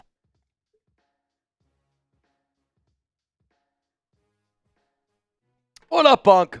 Love the hire. Pete is known for winning culture in the locker room, and he focuses on 2 of top positions on any team, and that is up front. Big offensive lines, big defensive lines, and this is the exact same thought process that John Spytek has. Let's go to Exhale. I can see us getting Dillon Gabriel to sit behind Russ. What are your thoughts? I think Dillon Gabriel is more of an intriguing option now for somebody like Pete Carroll based on his past history with QBs. I was told that Gabriel was somebody to keep in mind a few months ago, which is why I did a video on it. I didn't know exactly who the Raiders could bring in. I'm not going to say like I know that they could, they couldn't, but if Pete Carroll was okay drafting Russell Wilson and that quarterback turned out the way that did, I could see them potentially being interested in a guy like Dillon Gabriel, though there are other better options out there where Gabriel, to me at this point, is probably a QB that I could see the Raiders targeting in like the 4th round. Again, they drafted Wilson in the 3rd, and the Raiders have 2 third-round picks. So, again, like Gabriel could be somebody to keep in mind, but Gabriel is much, much smaller than even a Russell Wilson. Wrong way. Is Milroe the new Wilson? No. Milroe is much better of an athlete than Russell Wilson was coming out of college, and Wilson is much more of a polished passer than Jalen was. But again, could be a good guy to learn underneath. LaReal, Mitch, who do you like to see Carroll hire as DC and DC? Should PG consider staying under Pete Carroll? It's not a matter of PG considering staying. It's whether or not the Raiders bring him back. Patrick Graham is a free agent, essentially, right? Like, we got to bring Patrick Graham back the same way we got to bring back a Trevon Merrick, a Robert Blaine, Malcolm Kuntz, Nate Hobbs, all of those. I am going to get into a video, though, around DC and OC candidates, Lorelza, so stay tuned. Nep, appreciate you. SoCal. Mitch, where do you buy your Raider shirts from? Chatsports.com/Raider shirts. That's where I go. Yorkshire Raider, Pete bringing his son from Carolina. Potentially, but here's the thing. I don't want anybody to get upset about Pete bringing his son in from Carolina when nobody was upset about AP bringing his son in, and his son only worked on the defensive side of the football, and they hired him for an offensive side of position. I don't want to hear nepotism. It happens all the time in sports, happens all the time in real life. If Pete wants to bring in his son from Carolina, spoiler alert, if I ever get the job for the Raiders, I'm going to bring in some of my people too. You got to take care of your own. Mike, what do you think about this? Prime as OC, it's not going to happen, y'all. Prime's not going to come in as OC, and Prime is a defensive-minded guy, so no. Jules, bring back Beast Mode. Welcome him with some Henny. If you want to bring back Beast Mode, the name that you're looking for is Aston Genty. King Richard, good hire. Hope this doesn't mean we get Russ, though. I would say the betting favorite right now to be the next quarterback for the Raiders is Russell Wilson. Jim, my first super chat. Thanks to you and your team, Mitch. Hey, Jim, I'm not even going to try to butcher that last name, though. Jim, I will try to butcher that last name if you bang. Cheers to you, man. The first sense of stability in a very, very long time. Ben Bailey, we need a vet like Flacco or Wilson. Flacco, no. Wilson, yes. Who can manage an offense and develop a young quarterback. Wilson would be the guy that I would trust more with that. Flacco, maybe not as much. Sincere. Let's go. I mentioned Pete Carroll from the beginning on your live when AP first got fired. I'm happy about this hiring. Hey, man. You got it right. Pete was the name that I know got quickly thrown out there. But, you know, hey, take your victory lap. I'm proud of you. God family, got my Brady jersey. It's badass. That's dope, man. Pete Carroll is a great hire, 73 years young and healthy as ever. Bill Belichick is 72, and no one would say anything if he was the hire.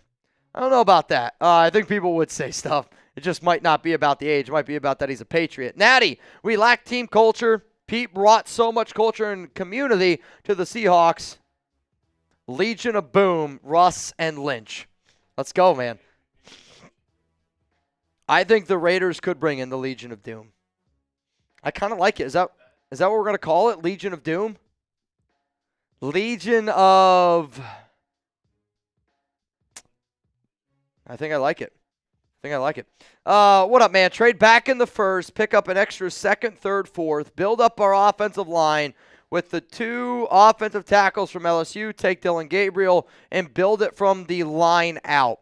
The only reason why I don't know if you need to do this is because you could go best player available, right? The Raiders have 12 draft picks. 12 draft picks, you can make a lot of things happen.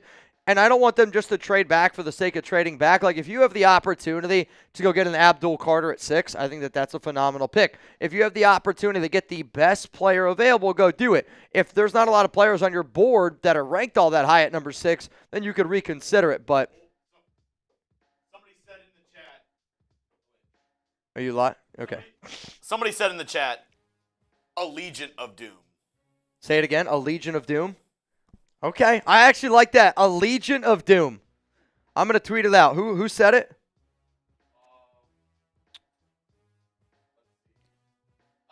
Let's. Actually, Wall Street said a Legion of Boom, the Wall Street 209, but I kind of like the a Legion of Doom.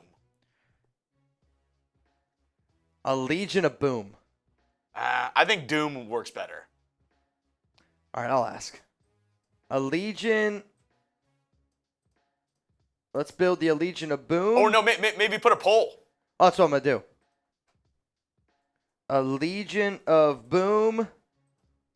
A Legion of Doom.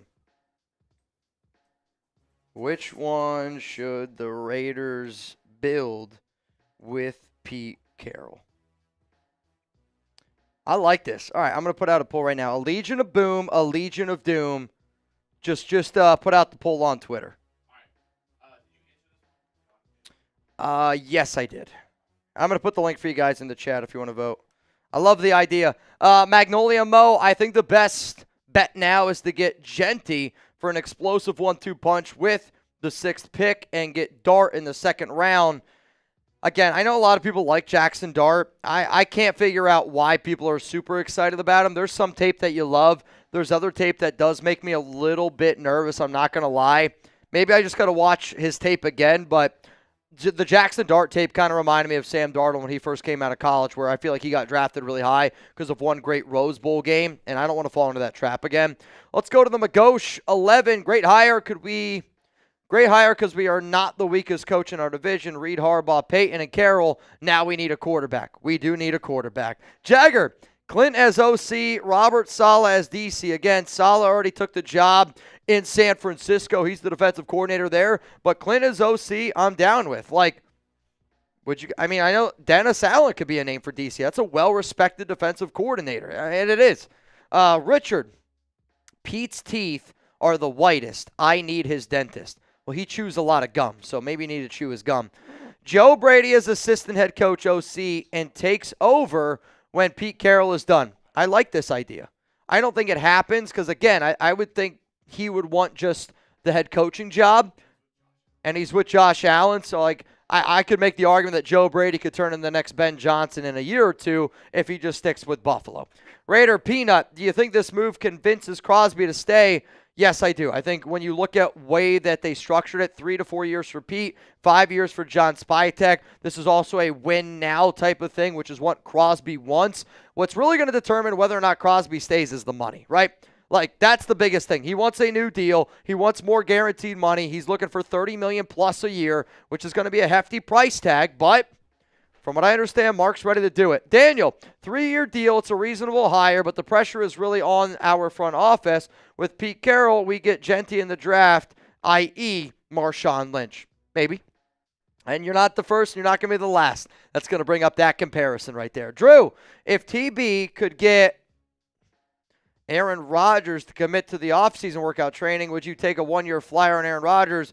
Would Devontae follow him? And in all honesty, if Aaron Rodgers and Devontae Adams said, hey, we'll come play for the Las Vegas Raiders, I wouldn't want him. I don't want that cancer culture in the locker room. Like, Devontae quit on us. Aaron Rodgers has been an absolute nightmare in New York, and I don't want any part of that situation in Las Vegas, to be quite frank. So, no. And honestly, is Aaron Rodgers even a top 20 quarterback anymore? I don't think he is. Rubik, Wilson of the Raiders might be a good bridge for us to have considering his AFC West experience. I don't think Raiders trade up for a quarterback if that happens. I don't think the signing of Russell Wilson has any impact whatsoever on what the Raiders do from a quarterback situation in the draft. Adrian, let's go. Totally agree with your C grade. Thanks for doing what you do. Cheers, man. Raiders, let's go. Seminar Snackers Star. I hope that's not a bloody nose. I don't know what that is. I get them all the time. Anthony, Brady don't like starting a rookie quarterback immediately. I agree. So maybe Russ is that bridge quarterback. I don't want Russ, but who else could we get? If you want a bridge, like and I agree, Brady has already said that he doesn't love the idea of starting a rookie quarterback right away and could look for a bridge guy. I would say your top bridge options are Russell Wilson, Justin Fields, Sam Darnold, and Kirk Cousins. I would say the name that's probably the cheapest that has had the most success with Pete Carroll, it's a landslide of Russell Wilson. And coming up here on the show, we are about to talk a little bit more in depth about some of the rumors here around Russell Wilson potentially joining the Las Vegas Raiders. Before I get into that, though, I'm going to tell you all again, we got a Venmo duck race going on. It is a $20 Venmo in order to get in for the race. And I'm just going to get all these people in, and then we will get into this cut here on the Raiders Report. So, the names that I see that are getting in are Ted Kester, you're in. Jerry Kester, I'm guessing you're related. Jordan Venn, Adrian Rod, shout out to OC. Moshav, Dustin Rhodes, Benjamin Bailey. I'm also going to warn y'all, some of these names are not going to be spelled great. Joe Mild, you sent me one, but I don't know. You got to send me more. Trent Hamada, you in. Ted Leck is in again. Wesley Holland, you're in. Nathan Wolf, what's up, my brother? You in? And then David Rubio is in. $20 Venmo right now for a chance to win $550 here on this show. We will get the other people that got in because I see a few more names trickle in. What's up, Nab, man? Good to have you here, my guy. Good to have you here, my guy. So here's what's going to happen. We're going to get in here to the latest around the Raiders hiring Pete Carroll because there is a lot of rumors around Russell Wilson. Yep.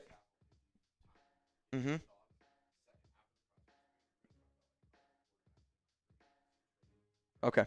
All right, so I'll tell you guys what the show Chugs made, and again, this is why I think that I got the best team here at Chat Sports, and I hope that you see the hustle that we are putting in for the nation, and that's why we appreciate all the donations that always come in. So coming up, let's talk about the latest rumors linking Russell Wilson with Pete Carroll.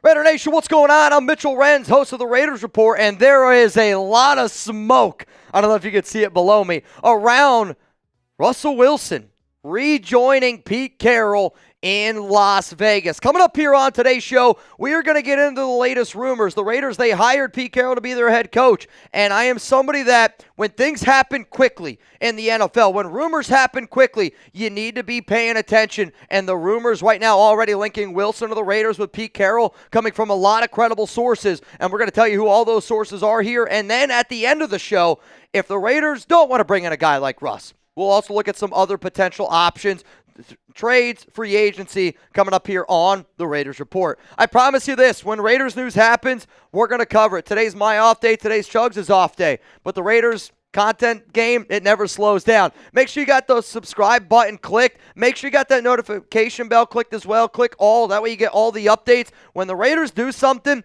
you will get a video from me. If I don't make a video, it means the Raiders haven't done it. If you want to stay up to date and know more about the Raiders than any of your buddies, anybody else out there, make sure you subscribe to the Raiders Report. So let's talk here a little bit about Russell Wilson and Pete Carroll because there is a lot of speculation. And according to Jeff Howe, who does have a lot of connections in NFL circles, the moment that the Raiders hired Pete Carroll this morning, the very first name that got thrown out there, and it was already reported of, hey, I'm hearing some circulation right now that Russell Wilson could potentially join Pete Carroll. And this almost makes me wonder if the Raiders do have a potential plan, right? If the Raiders have a plan and they're going out and getting Russ, like if you want to be able to bring in a good bridge quarterback, Wilson could be somebody. Won a Super Bowl with Carroll back in 2013. He's got a lot of history. Could potentially come in on a cheap deal. I mean, he played at a $1.2 million deal for the Pittsburgh Steelers, and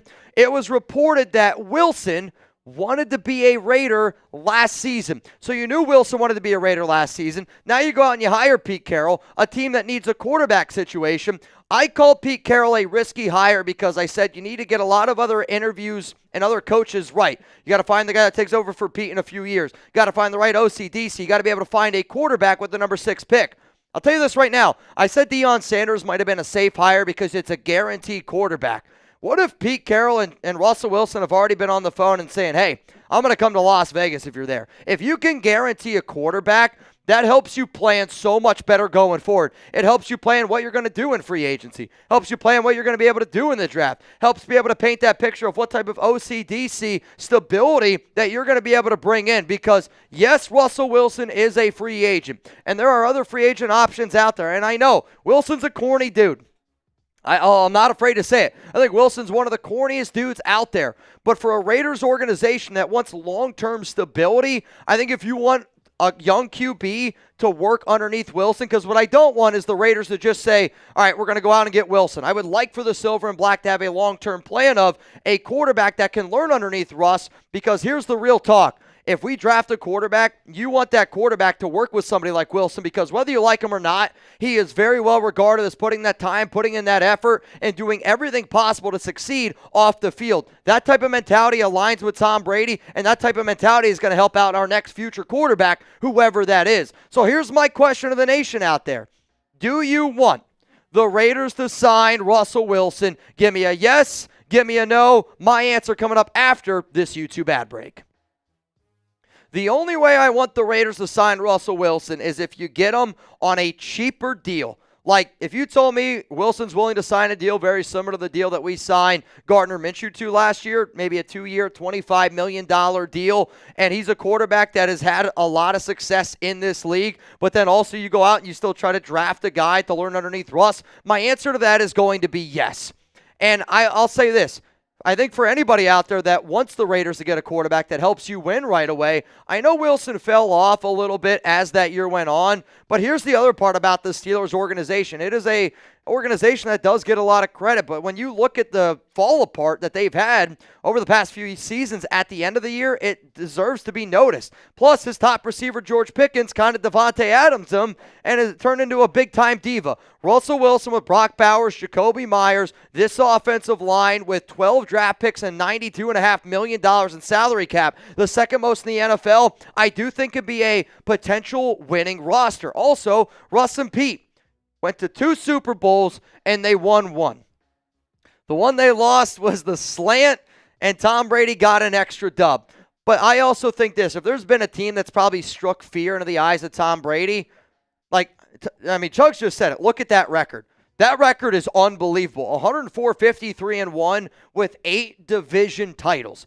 You need quarterbacks. You need a QB. In all honesty, Russell Wilson and Pete Carroll, when they walk into a room and they see Andy Reid and Patrick Mahomes, Jim Harbaugh and Justin Herbert, Bo Nix and Sean Payton, Russ and Pete aren't going to be intimidated by those guys. And you need a head coach and you need a quarterback that's going to be able to bring that confidence and be able to bring that type of swagger. You need to have those things. So am I excited about the Russell Wilson rumors? I am excited about it because to me it tells me that we clearly have a plan in place. And when you consider the fact of the magic that John Spytek was able to do, honestly, bringing Tom Brady for one down to Tampa Bay, won a Super Bowl down there, and then the magic that they're creating right now with Baker Mayfield, I'm sorry, but I think that we could potentially see the best version of Russell Wilson that we've seen in a very, very long time, simply due to Tom Brady, due to John Spytek, and due to Pete Carroll. Russell wants to be a Raider, and that needs to be something that I think we give him some credit on. Coming up next here on the show, though, let's talk about some other quarterbacks to at least keep an eye out for, because now that we have a head coach, the rumors circulating around the quarterback position are only going to grow. Now that we have a GM, they are only going to grow, and I will keep you up to date the best way possible. I will get into some of those names here in just a moment, but Prize Picks, they are America's #1 daily fantasy sports app out there, and I don't know if I've done as much winning as what Russ and Pete have done on Prize Picks, but I hope that I can because I'm trying to put some extra money in my pocket. And the big game, it's right around the corner, and it's now or never. Don't miss out on the last football game of the season with Prize Picks, the best place to win cash while watching the big game. Prize Picks also gives away a free pick for the big game where one of the starting quarterbacks will only need to throw 1 yard to win. If you're correct on at least one more stat projection, you can win real cash. So what am I talking about when I say that? If you want to put in a lineup for this weekend, Jaden Daniels, he needs to throw for 1 passing yard. If you get another projection right, now you can't pick somebody. If you're going to go with Jaden, you got to pick somebody from another team. So maybe it's the Eagles, the Bills, the Chiefs. I recommend just picking somebody in that Eagles-Commanders game. That way you can see if you win right away. You pick more, you pick less. It's really that simple. So really, you just got to get one of those correct, and you can turn money. And also, one of the things that I love about Prize Picks is you can withdraw your money quick. Like if you win, you can actually get your money as quick as 15 minutes. So go to prizepicks.com/CLNS. Make sure that you use code CLNS to get $50 instantly after you play your first $5 lineup. Sign up today and get $50 instantly when you play $5. You don't even need to win to receive the $50 bonus. It's guaranteed. Prize Picks, run your game. All right, so since we're talking about Russell Wilson, I think I would be a bad host of the Raiders Report if I didn't at least get into some other candidates that you could potentially look at, and just in terms of who people could sign, right? And the names that you're going to see on screen are not like the only names that you could look at. They're just certain names that, our chat sports team said, hey, these could be guys to consider. One of the names that you could look at is somebody like maybe a Jameis Winston. Jameis Winston obviously has ties with Tampa Bay, and a lot of those John Spytek. I'll admit, Winston's not the option I would go, though the pregame speeches that Winston would give, I'd be eating a lot of W's. Justin Fields, he's got some ties to the Pittsburgh Steelers in that offense. He's got a lot of ties to Champ Kelly, our Raiders assistant general manager, and I'm not going to lie, after seeing how bad Luke Getsy was, I would be curious to see what Justin Fields could look like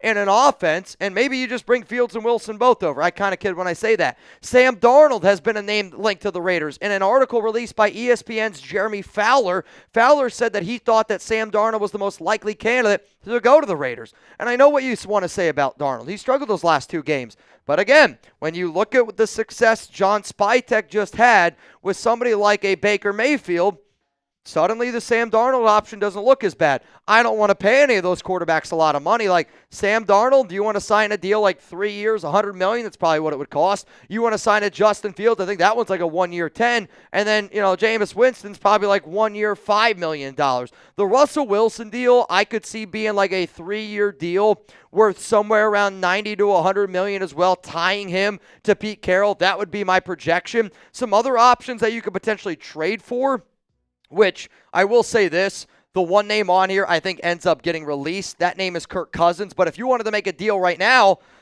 could you go out and could you trade for Geno Smith, right? Somebody who was able to resurrect his career with Pete Carroll, with Shane Waldron, with a lot of those people in Seattle. I don't want to trade for Aaron Rodgers. I'm good on that. Matthew Stafford. That one would be a little bit more far-fetched to me. He's got 0 guaranteed in 2026, and the Rams would have to eat somewhere around like $40 million if the Raiders were to trade for Stafford.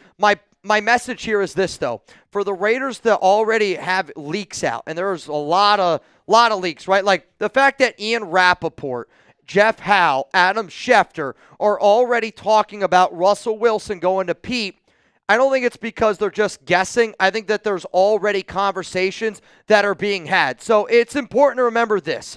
Carroll drafted Russ in the 3rd round and started him as a rookie over Matt Flynn. Like, the Seahawks gave Matt Flynn a fat contract, and they were like, yo, Russ is killing it right now in the preseason. He was amazing all offseason as well. Like, that's the option we're going to go with. Pete Carroll is going to put the best player out there. Pete Carroll is going to put the guy on the field that gives him the best chance to win, and they're going to try to win right away. So when you find a head coach that has had success being able to find quarterbacks, a little bit later in the draft, that's something that we got to like to see. And then you got John Spytek, who's been able to work with veteran quarterbacks. That's something that you got to love to see. And then you got somebody who's won a Super Bowl with the head coach that you just hired. That's something that you got to love to see. If it was up to me, there would be three quarterbacks that I would be very high on for the Raiders to draft and pair them behind somebody like Russell Wilson. These are my top three quarterbacks. Shedeur, Cam Ward. Cam Ward is my number one flipping guy. If we get Cam Ward, I would do backflips on this show, and I can't even do a backflip.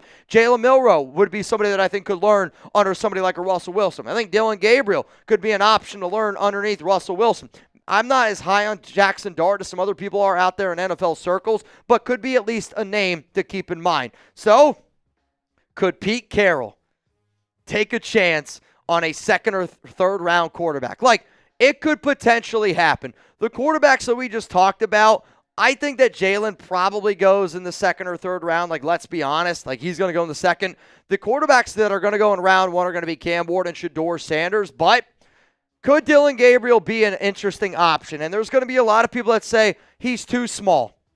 Russell Wilson was too small. Russell Wilson didn't have the arm strength. Russell Wilson didn't have this, didn't have that. But Russell Wilson was the gamer.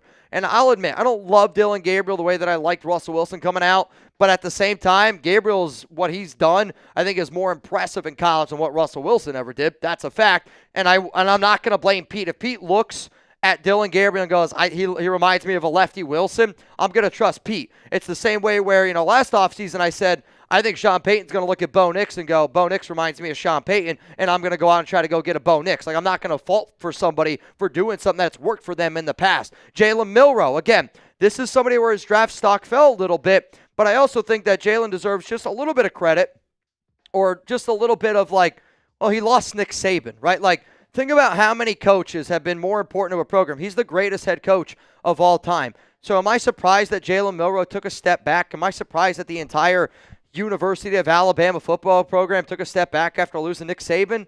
No. And I don't think that y'all should be. I think when you look at Jalen Milroe, you're hoping that you draft the Milroe that was with Saban in Alabama, not this past year, but the year prior to that. And I think if you let Milroe learn for a year or two, there's not many athletes in the NFL that are built like Jalen Milroe. Right? And, you could pair Jalen. Maybe you pair him with somebody like, I don't know, an Aston Genty, and you run a very interesting offense, kind of the way that the Seahawks did with a more mobile quarterback. Milroe ain't the passer of what Wilson was, but hey, it's a name to keep in mind. So here's what I want y'all to do. Go down to the comments section, and I want you to predict who will start week 1 for the Raiders next season at the quarterback position. If I was a betting man, and I am, I'm going to say the number one option to be the Raiders starting quarterback is Russell Wilson. I think a lot of people might say Aiden O'Connell. If I'm being honest with you, I think Aiden O'Connell could be on his way out, and I only say that not because I don't love Aiden. He's got a lot of starting experience, $1.2 million, but Aiden's good enough where he shouldn't be a third-string quarterback. And when you see a team like the New England Patriots hire a guy like Josh McDaniels, I could see a team like that offering us a 6th-round pick, going out and getting somebody like Aiden O'Connell. So to me, it's not going to be Aiden. Reminder, y'all, if you haven't already, give me a follow on IG and on Twitter at MitchellRens365. I think the hire of Pete Carroll proves that this team is trying to win right now, and they're trying to get stability in the next 3 years, and the way he thinks aligns with a lot of the things that John Spytek does. I still think it's risky because you got to be able to go out and find the right OC, the right DC, the right head coach. But the fact that these rumors are already circulating around Russell Wilson and Pete Carroll, if the Raiders go out and sign Russ, you already know we're balling here on the Raiders Report. All right, y'all, let's get back to some of these super chats. We still got over 3,000 people here in the building and got a lot of people that did get in this duck race while we were doing that cut. So as it stands right now, it is a $20 Venmo at MitchellRens365. You'd have a chance to win $550 here on this show. The names that are about to go in, 1 second. I see, the last name that I got was David Rubio. Philip Bogert, you, sir, are in. 93 Navman, in. Aaron Winnick, in. Will Pepper Aston, in. Steel Kid Sharma, in. Joshua Garcia, in. Frank Arias, you in. I see Raymond Sanchez, you in.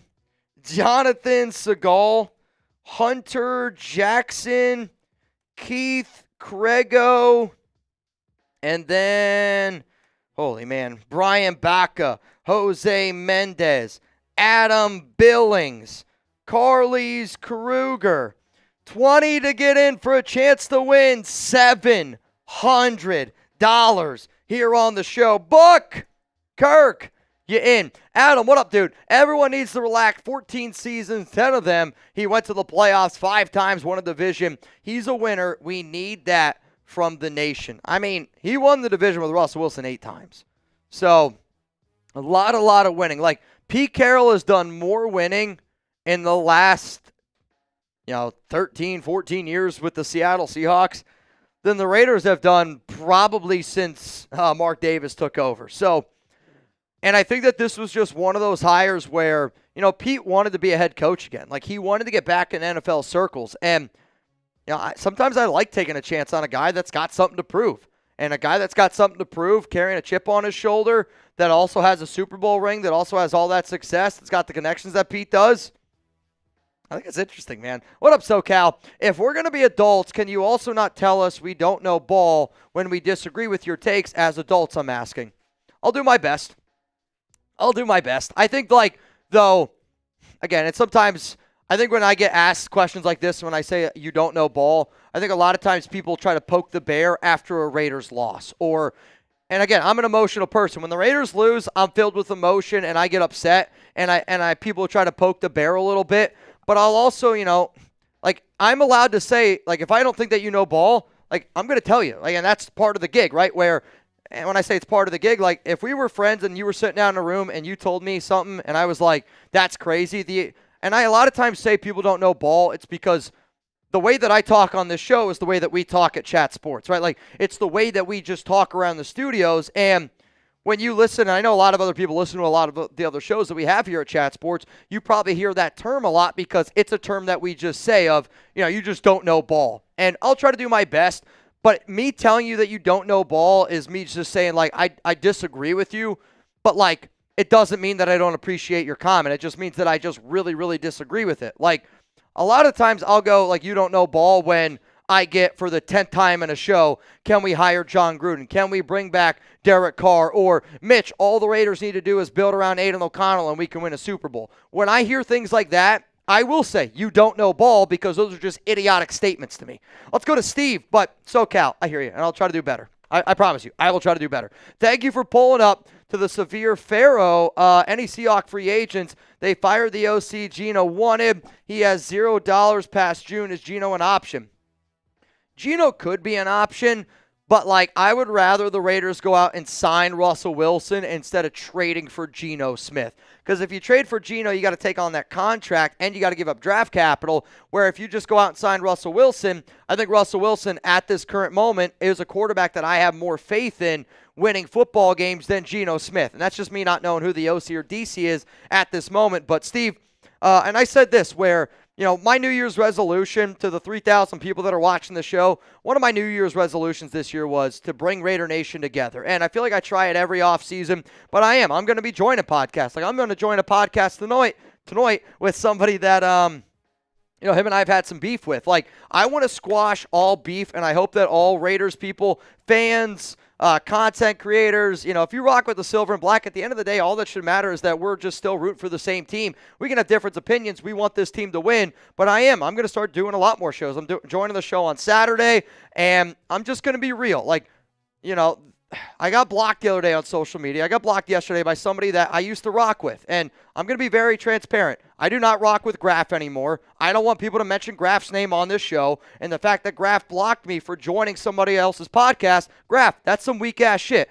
But I'm going to move on from that, and I'm going to work with people that I think want to make the nation a better, a healthier community, because that's the most important thing. Now, if Graf wants to give me a call and we can etch things out, I'm good with it. I don't want to have any bad blood with anybody. That is the exact opposite of what my goal is. So if you run a Raiders podcast, if you run a Raiders YouTube show, if you talk on Twitter, if you talk on Instagram, and you want me to pull up to your show, I am more than happy to do it. I want to be able to create love, and I want to be able to create smiles, and I want people to have a good time. There's no need to create all this division amongst the nation because, you look at a television You get DirecTV. There's all these different TV channels for a reason because people like different things to watch. People can watch me and watch somebody else and watch somebody else and watch somebody else because everybody provides different content. Samoan Raider has me dying on Instagram. Sanjit's the best in film breakdown for offensive line. I'm kind of like that entertainer guy. And there's other people that do other things. We are a nation. We got to start getting together. And I mean this.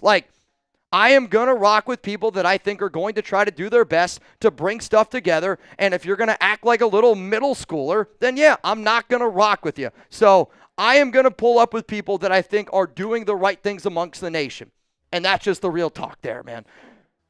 Speaking of bringing people together, Game Time is all about it. Last minute tickets, that lowest price guaranteed. Download the Game Time app, create an account, use code ChatSports for $20 off, man. And I love using the Game Time app, and I'm all about trying to bring in people together this new year. Take the guesswork out of buying tickets with Game Time today. Download the Game Time app, create an account, use code ChatSports for $20 off your first purchase. Terms apply again. Create an account, redeem code ChatSports for $20 off. Download Game Time today. What time is it? It's game time. And if you're trying to go to a comedy event, if you're trying to go to a football game, if anybody is trying to go to the big game, I recommend you downloading the Game Time app because $10,000 is it's a little out of my price range. But if you download the Game Time app right now, and if you're somebody that's like, I might be able to go to the Super Bowl, where we're going to send a bunch of our Chat Sports guys down to the Super Bowl this year. They deserve it. I got asked to do it, but I got to go out in Las Vegas last year, so I'm not going to do it this season.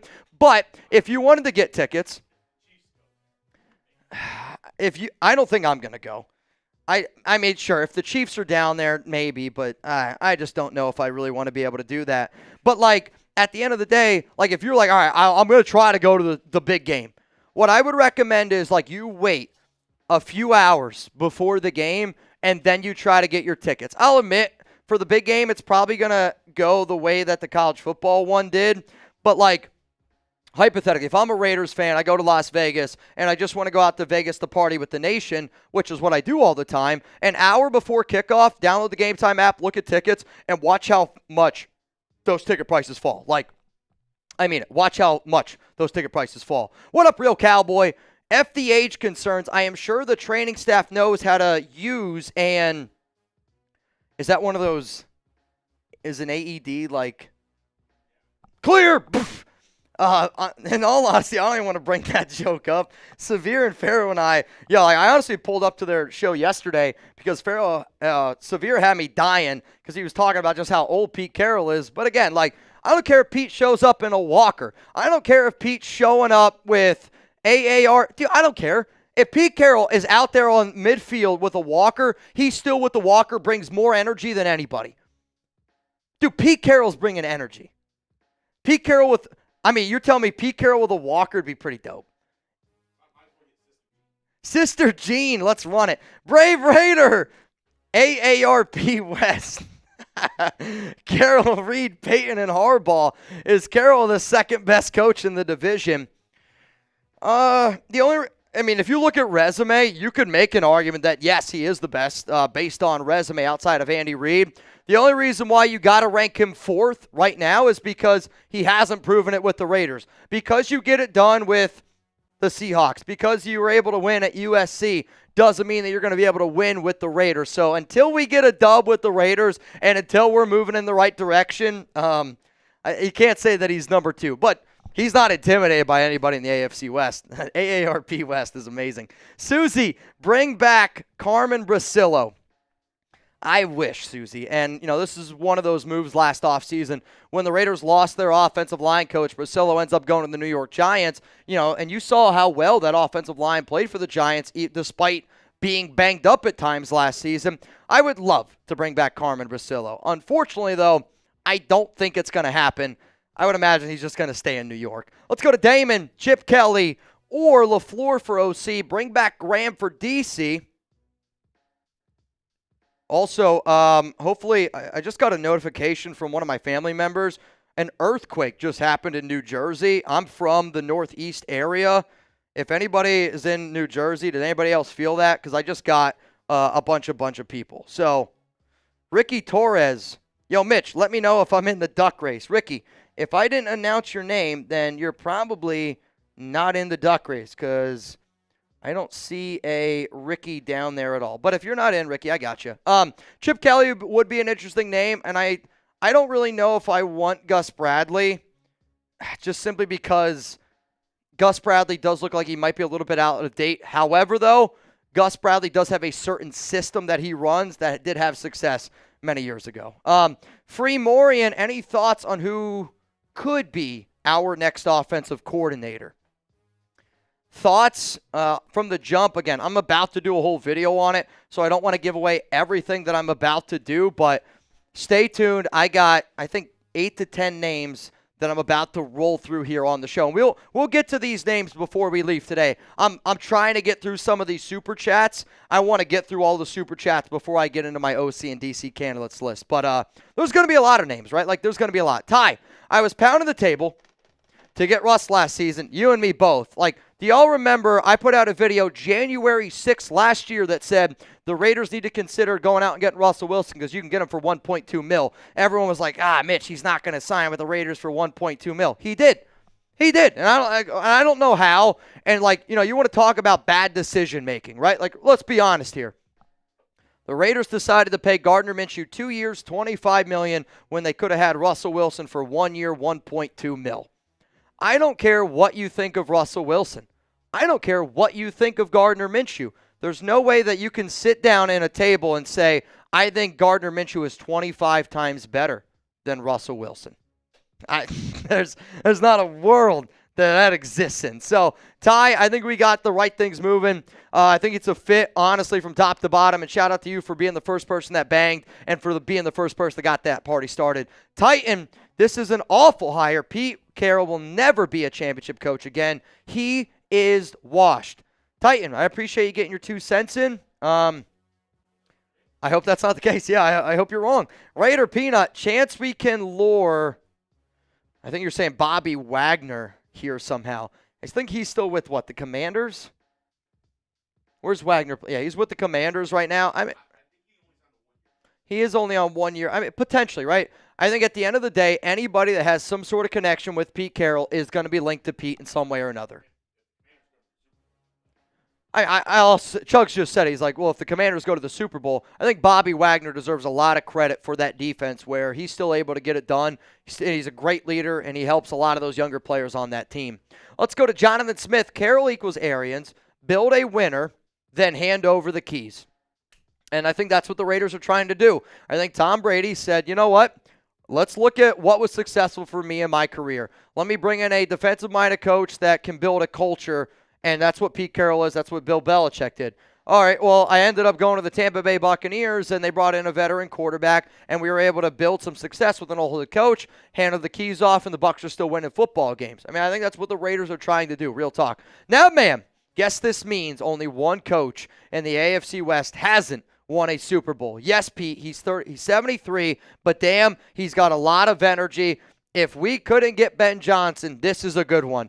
Can I be real with all y'all? And I don't know how many people have met 93 Navman in person, but like the energy that Navman brings in person, and if you were to meet him, Navman, I don't know how old you are. I know you're not 73, but like I think for somebody that, you know, Navman's one of the OGs that rocks with us all the time here, and the way Navman acts and thinks, and it kind of reminds me of Pete, and I hope that you don't take that as a slight there, Nav, because I know you're not 73, but again, it's not. Age is just a number for some people, right? Like, it's just a fact where he's 73. He's one of the best-looking 73-year-olds I have ever seen in my smoke show. Pete is a smoking hot 73. Like, you know, we always say the Golden Bachelor, Steve L.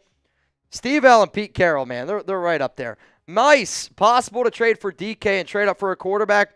I think if the Raiders are to bring in any big-name wide receiver this offseason, DK Metcalf might be the top name to consider. Real talk. I really do. Pep, Pete Carroll alone equals more primetime games.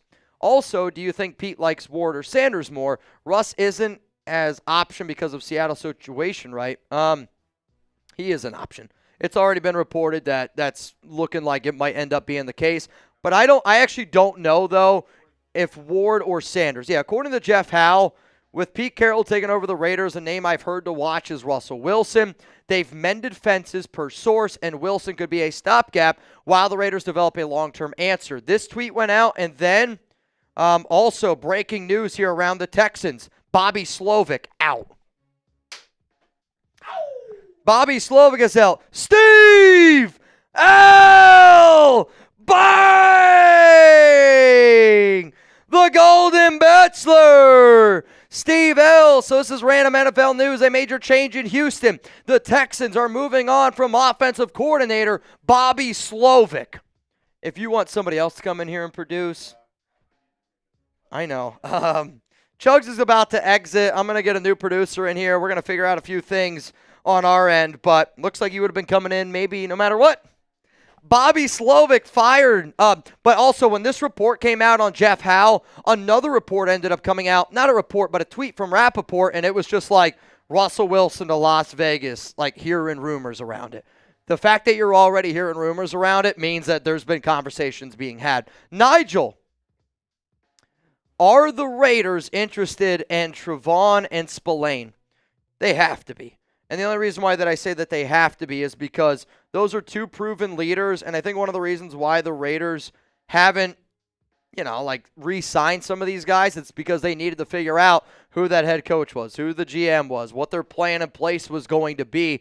But if I was Las Vegas, Spillane and Merrick would be two names that I would try to re-sign very quickly. I think Merrick is a legit top 10 safety, and I think Robert Spillane is, if you're trying to create that a Legion of Doom or a Legion of Boom, you need Robert Spillane up there in the middle. And you're also going to keep Max Crosby very, very happy by doing so. And quite frankly, I care about keeping Max Crosby as happy as humanly possible. Now, here's the thing, y'all. We got 2,900 people watching the Raiders Report right now. If you haven't already, make sure you click that subscribe button. Make sure you hit that like button as well. Anytime Raiders news happens, we will do our best to keep all of y'all up to date. Chugs, with Slovic leaving, do you think that means he's about to get another job, or they just said, F it, we want to move on?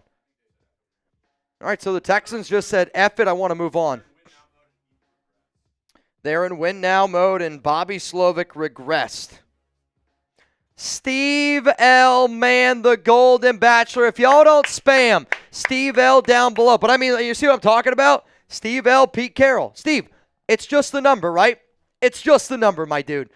There's nobody slaying like Steve L. down here in Dallas. Also, I see a few people that just got in again here for this duck race, which I am going to refresh my phone. And we got, oh, man. Got a lot of people that are getting in this thing.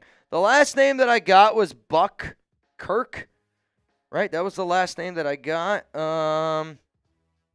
All right, so I see Brianna. Okay, I got Buck. All right, so I got Brendan Goot. You're in. I see Christopher Moreno. You're in. I see Ricky Torres, which Ricky, I think it was Ricky the name that was asking earlier. You're in. Jorge Morales. You're in. Savannah Shover is in. Chugs, I just got to send you a quick message here. If you could. Gotcha. Savannah, you're in. I see Joseph Moda in. Josh Davis, you in. Tyler Cortez, you in. Jonar Johnson, Ian. So as it stands right now, $20 Venmo, you would be in for a chance to win $800 here on the Raiders Report. Joe Mild, you are in. Skinbone, what's up, man? Sanders is not a franchise saver like Allen or Mahomes. Don't take him or trade up for him. With the amount of holes we have on this roster, take best player available in Milroe later. I'll tell you this. I don't know if it's fair to say it's not possible because, to me, quarterbacks succeed. Yeah, you got to be talented, but you also got to be in the right system, and you have to. The organization has to handle things the right way. Where you look at a Josh Allen, and he sat He wasn't ready to go right away, learned a system, and he was not very good at Wyoming, but they were patient with him and they were able to get him going. Patrick Mahomes sat for a year, which I think really helped him out a lot. And I could see the Raiders having a QB sit for at least one season, and then you go out and you try to rock. I mean, don't get me wrong. If Jalen Milroe could learn how to throw a football, I mean, there's your answer. It's just I don't know if he's going to be able to learn how to throw a football, right? Like, it makes me a little bit nervous with Milroe. And you're right, Sanders might not be the saver. But if that's Tom Brady and the guy John Spytek won, I think you just got to trust the process. If you like Tom Brady, and if you like John Spytek, and if you like the Pete Carroll hiring, you just simply got to trust the process. Let's go to South Bay Raider, a 3-year deal. What? No, just kidding. Let's go, Pete. It's a 3-year with, I believe, an option that could turn in to potentially a fourth year. And I think that if you're the Raiders, it was the smart thing to do. I think also people got to understand this. Pete Carroll is going to be the Raiders' next head coach for 3 years. Win, lose, or tie, it's going to be Pete Carroll for the next 3 years. The only way that it's not Carroll is if Pete's like, you know what, I'm old and I'm trying to step down and I'm not trying to do this anymore. And like, because we often get asked, like, oh, what happens if, this happens or this happens? The Raiders are just going to fire somebody again after a year. I promise you this, they're not going to fire Pete. The only way Pete's leaving is if Pete wants to leave. He's going to be your head coach for the next 3 seasons here for the Silver and Black. And honestly, I'm kind of fired up about it. Let's go to Daniel Herrera. Love the show, Mitch. Do you think there is any way they trade up to get a Sanders or Ward? Have you heard anything from inside? There's definitely conversations, but have I heard anything based on Pete Carroll and John Spytek after Carroll was just hired in the last 2 hours? No, I've been sitting up here with all of y'all. There's going to be news. There's going to be reports. There's going to be stuff like that ends up pouring in. But are there conversations based on the Raiders looking? Yeah, I mean, again, the amount of people that the Raiders sent down here, and this is something that I talked about, the other day where I said the Raiders are going to send a lot of people down here to Dallas for the Shrine Bowl to watch Shedeur Sanders. And they're probably going to want to try to have coaches in place, and they're probably going to want to have, an idea of what they're looking for before the Shrine Bowl happens. So I think the fact that, again, this is just me connecting dots, and I think I'm good at it, is they hired Pete Carroll, they ended up inking the deal to John Spytek, and those things ended up happening right before, I don't know what happened, right before the Shrine Bowl. And the fact that it's right before the Shrine Bowl, Shedeur Sanders tells me that they have their eyes on Shedeur Sanders. Again, that's me just connecting dots. Jose, draft Genty in the first round. Watch him be beast mode under Pete Carroll. I don't know if I've seen a running back as physically gifted and running style like a Marshawn Lynch since like an Ashton Genty. And if you want somebody that is like a beast mode, Genty would be fun. But if you're going to go out and you're going to get Genty, that tells me then with that $92.5 million that you got in salary cap, you better go bulk up that offensive line because I don't want to draft a Genty if our offensive line is booty cheeks. Like, you need to have a legit top offensive line in the league, which means you're keeping Colt Miller at left tackle. JPJ is going to play center. Dylan Parham can play right guard, but you better go out and invest in a lot of money in a left guard. And I like DJ Glaze at right tackle, but if you can make an improvement, you go do it. If you're going to draft Genty in round 1, you better concentrate on that offensive line, and that O-line better be good because you can draft Genty, but if your offensive line stinks, he's not going to look like the Genty that you think that you're going to end up getting here. Now, here's one of the things that I love being able to show all y'all, the amount of new people that always pull up here to the Raiders Report. And we got a lot of new subscribers all the time. And believe me when I tell you this, I appreciate everybody that always pulls up. Hang on, I'm about to tweet out something. Russell Wilson to the Raiders after hiring Pete Carroll. I'm not saying it's a fact. It's my tweet. Sorry, I tweet. When I tweet, I say it out loud or else I can't type it. I don't know if anybody else does that when they text, but I'm about to send out a show on Twitter around Russell Wilson to the Raiders after hiring Pete Carroll. What are your thoughts? That was it. Also, the votes that we have, a Legion of Doom right now is leading it with 70% of the votes. A Legion of Doom. I kind of like that one a lot. So Chugs had to step out real quick. shout out to Sam if you guys want. F Sam's down below. No, but it's always F Sam. We know the drill here. It's always F Sam, but at the same time, we got to show Sam some love because, again, I know you guys see supers. I know you see Venmos all the time on this channel, and believe me, it always blows my mind as well. At the same time, though, we use all of that to be able to get you guys more content. And, again, like I'm sitting up here, I'm live, where many years ago, I would not have been able to get the content out that I'm getting out now because I would have been doing it while I would have been sitting up here.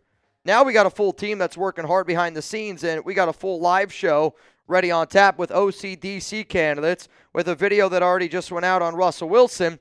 We're hustling here. And whether you like us, whether or not, I think people respect us because we hustle. And I don't think anybody, I think everybody in life at the end of the day, you should support people that hustle and grind because that's really the only guarantee that you got in life. You could put your best step forward, and hopefully that's what the Raiders did. Let's go to Drew. Legion of Doom. Cam or take Milroe or Dart? If I got to pick, I'm taking Cam Ward. And again, Cam Ward's been my number one quarterback for the entire year. Anybody that watches this show knows how much I like Cam Ward, and none of that's really changed. Like, Cam Ward's been my guy. But if I'd say which one of these three is the most likely, I'd probably say Jalen Milroe would be the most likely out of that bunch of three. But a lot can change. Let's go to VR. Watch Dart's tape again, steal in the second. I guess tell me which tape, because I watched every single game for Jackson Dart. I watched every single throw by Jackson Dart, and I don't see him being a steal in the second round. I see him being a risky pick in the third round. And I say that because some of the tape is really good. Some of the other tape is not very good. And what I don't want people to do is he has one great bowl game and people fall in love with him. But, like, give me some other games because the tape I saw, it's not a quarterback that you should take in round two. And that's me being real. And I said a month ago that I would sit down and I would watch tape because I was not high on Jackson Dart. Like, Jackson Dart, and I'm not saying they play similarly, but it gave me a lot of Derek Carr vibes where there were some games you would watch Carr play and you're like, this guy's incredible. Like, he's a top 10 quarterback, no doubt about it. And then as soon as he loses a little bit of confidence, you're like, who the hell is this guy? What happened to the Derek Carr that I knew and I loved? That tendency I saw often in Jackson Dart. So just something to keep in mind. So here's some of the stats since we're getting all these questions on Dart. And he had a great year last year, right? 32 total touchdowns, 6 interceptions, 4,279 yards, a 69.3% completion percentage, and he has shown growth. Like, I am a sucker for a quarterback that if you can show me that you get better and better and better as your career goes on, it's something that I like. Now, I'll tell you this, right? If Tom Brady goes, I want Jackson Dart, I'm going to sit up here and I'm going to go, I'm going to trust Tom Brady and I'm going to go out and I'm going to get Jackson Dart. Like, I'll tell you, like Jackson Dart, the swagger that young man has, I'm all in on the swag. VR, I really am. We got, I think this is IJ or JL Livingston, Sam Darnold as a former USC Trojan. It will be an option. Like, the Raiders are going to look at a potential bridge quarterback, and they should, because when you go out and you hire a guy like a John Spytek that had all the success that he had with somebody like a Baker Mayfield, and then you look at the season that Darnold just had up there in Minnesota throwing for 35 touchdowns, 12 interceptions. Like, I know that he was bad in the playoff game, and I know he was bad down the stretch, but Sam Darnold would be a upgrade at quarterback over Aiden O'Connell. I don't know if Sam Darnold at $30 million a year is the route that I want to go, but I'm hoping that, you know, maybe you can get Darnold for $25 million a year. And some people might argue that Darnold at $25 million a year is worse than Aiden O'Connell at 1.2, but Sam Darnold is significantly a better quarterback than Aiden O'Connell. Let's go to Renegade. The two important things that will impact the Raiders this season will be who their offensive coordinator is and who their quarterback is. You're right, Ren. And that's why I said going out and hiring Pete could be a risky hire because you don't know who you're going to get at QB and you don't know who you're going to get as an offensive coordinator. And last offseason we showed that, you know, we didn't have the right people in place to be able to get those two correct hires. Per Evil, if we miss out on Sanders, I feel like getting Genty then Milroe later wouldn't be bad after watching Washington have their success, so pick. I mean, Washington got, you know, Jaden Daniels. Unfortunately, there's not a Jaden Daniels in this year's draft. Like, I think if Cam Ward is in this year's draft, I probably rank Cam Ward as my number 4 quarterback behind Jaden, behind Caleb, behind Drake May, and I probably would put him at number 4. Where if it was Shedeur Sanders in this year's draft, or in last year's draft, excuse me, I probably put Shedeur in the same conversation that I would have a Bo Nix and J.J. McCarthy. QBs where it totally depends where their landing spot is. Like J.J. McCarthy, I think, is in a good spot. I said Bo Nix went into the perfect situation by going to Denver. Now, if Bo would have went to a different team, I don't think he'd be as good as what he is. I think if you look at, a guy like JJ, we'll see how that materializes. We'll see the way it materializes in Atlanta as well with a guy like Michael Penix Jr. But if Shedeur goes to the Cleveland Browns, he's going to be a disaster. If Shedeur, the way that I think about Shedeur Sanders is Shedeur needs to go to the Raiders and work with Tom Brady, or else I don't think that he's going to be a good quarterback in the NFL. The same thing that I said about Bo Nix with him and his, if Bo didn't go with Sean, I said it's not going to be good. I said Bo's going to be good if he goes with Sean. So that's why I was like, the Raiders can't draft him. Let's go to Joshua Garcia. What's up, man? Appreciate the donation a lot here. I don't know how many more supers we have to roll through. Sam says we still have a good amount. The Richard, DK to Vegas.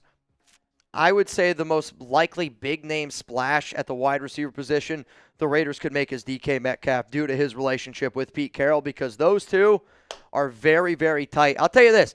If Pete Carroll goes out and trades for DK Metcalf, I'm doing an entire show without a shirt on. And if you don't know why, well, then you need to look up Pete Carroll and DK Metcalf, because I got closer to a Pete Carroll body than I do DK Metcalf. So I think everybody's got closer to a Pete Carroll body than DK. Let's go to Jeff.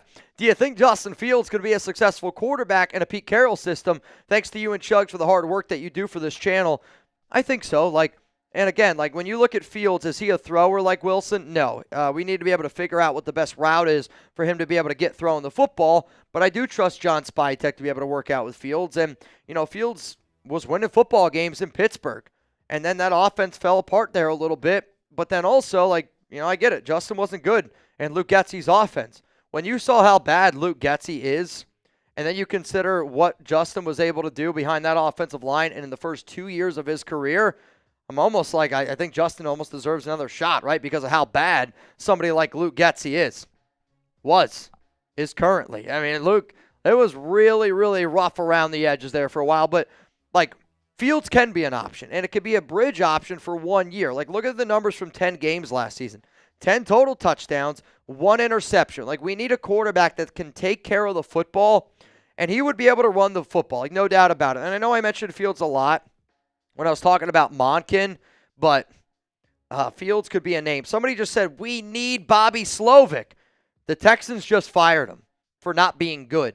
So do you want to hire somebody that just got fired for not being very good? I think a lot of people around the Texans community blame C.J. Stroud's second-year struggles to Slovic instead of pointing the finger at Stroud for regressing, because Stroud did regress, no doubt about it. We got 184,322 subs. Can we get to 185? Can we get to 185? Sam, I got to send you a message here real quick. And let's rock. I know, I just sent it to him. You're good. You're good. Well, no, it's, yep. It's a little bit different. Also, if anybody wants to try to get in our duck race, it is a $20 Venmo to win, $810. Sal, this was my worst fear. Now that we hired Pete Carroll, Russell Wilson as our quarterback, I'll lose my shit. I don't think that this should be the right approach, because I guess my question is why? It's not like you're bringing in Wilson to be a long-term option. You're bringing in Wilson to be that bridge quarterback for whoever you hire underneath, and Wilson's got a lot of success with Pete Carroll in the past, and I know Wilson didn't look great at the end of last season with Pittsburgh, but I think Wilson is going to be a much different type of QB in Las Vegas. I really do. Because he's going to have the right OC. He's going to have Pete Carroll. They're going to have something cooking up. I think if it was just Russell Wilson without Pete, I would agree with you. I'd be like, I don't think that makes any sense. But if you bring Russell Wilson with Pete Carroll, I do think that makes sense. Like, it's at least an upgrade at the quarterback position where, again, bang for your price and everything that resume, I kind of like it. You know what else I like? Savannah!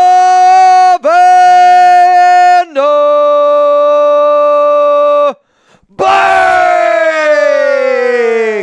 Shout out to Savannah. For those that don't know, this is Patrick B's better half. And you know what? Patrick B, you know what the B stands for? It stands for bang. Patrick B also outkicked his coverage. And Patrick, you and I both know it. You and I both know it that you outkicked your coverage. You know what? I'm going to pour one up here for one of the OGs. Savannah, appreciate you for always showing up, man. Patrick, I see you down in the chat. Be honest with me. You outkicked your coverage, Pat. Come on. You and I both know it. You and I both know it, Pat. Yeah, LOL is every guy's version of saying, yeah, you right. You right. Patrick B, Savannah, cheers to both y'all. You know I love you.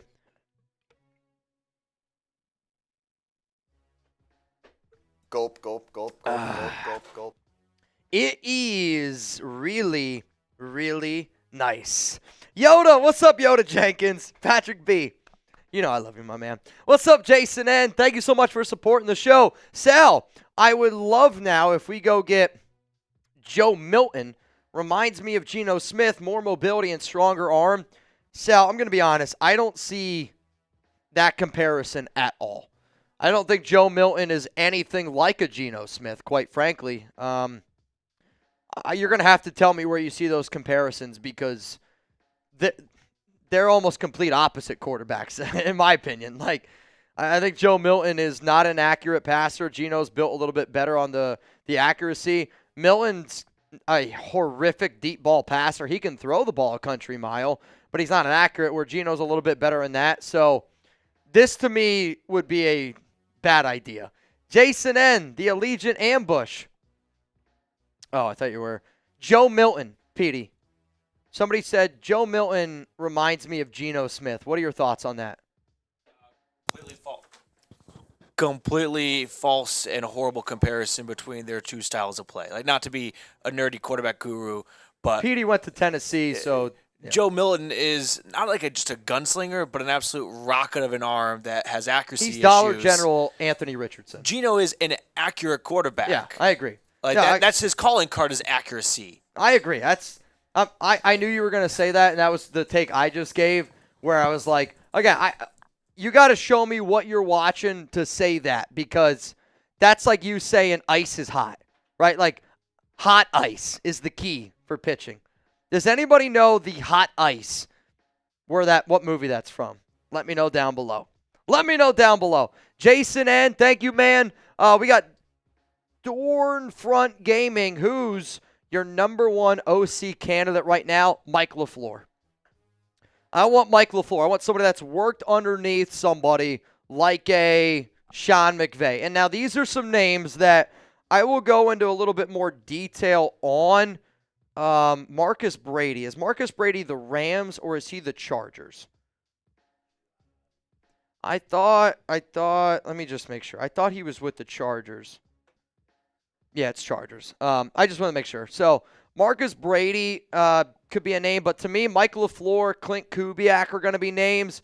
Watch out for Chip Kelly, could be a name to throw out there. Shane Waldron's got a lot of ties with Pete Carroll from years past. Byron Leftwich was the OC when the Buccaneers won the Super Bowl down there. Jeff Stoutland, low-key, is a name that I really, really like because he's done such a great job with that Philadelphia Eagles offensive line. Frank Reich is somebody who I think's got some ties. Darrell Bevell, he worked with Pete Carroll for a while, and Belleville's been a name that's been a very popular name due to his success that he's had down in Miami from a quarterback and pass game coordinator standpoint. So these are just 10 names that we have, and again, we will go in a little bit more depth on those names coming up here in a little bit. Once I get through all the super chats is when we will get into the OC DC candidates videos that we still got coming up here.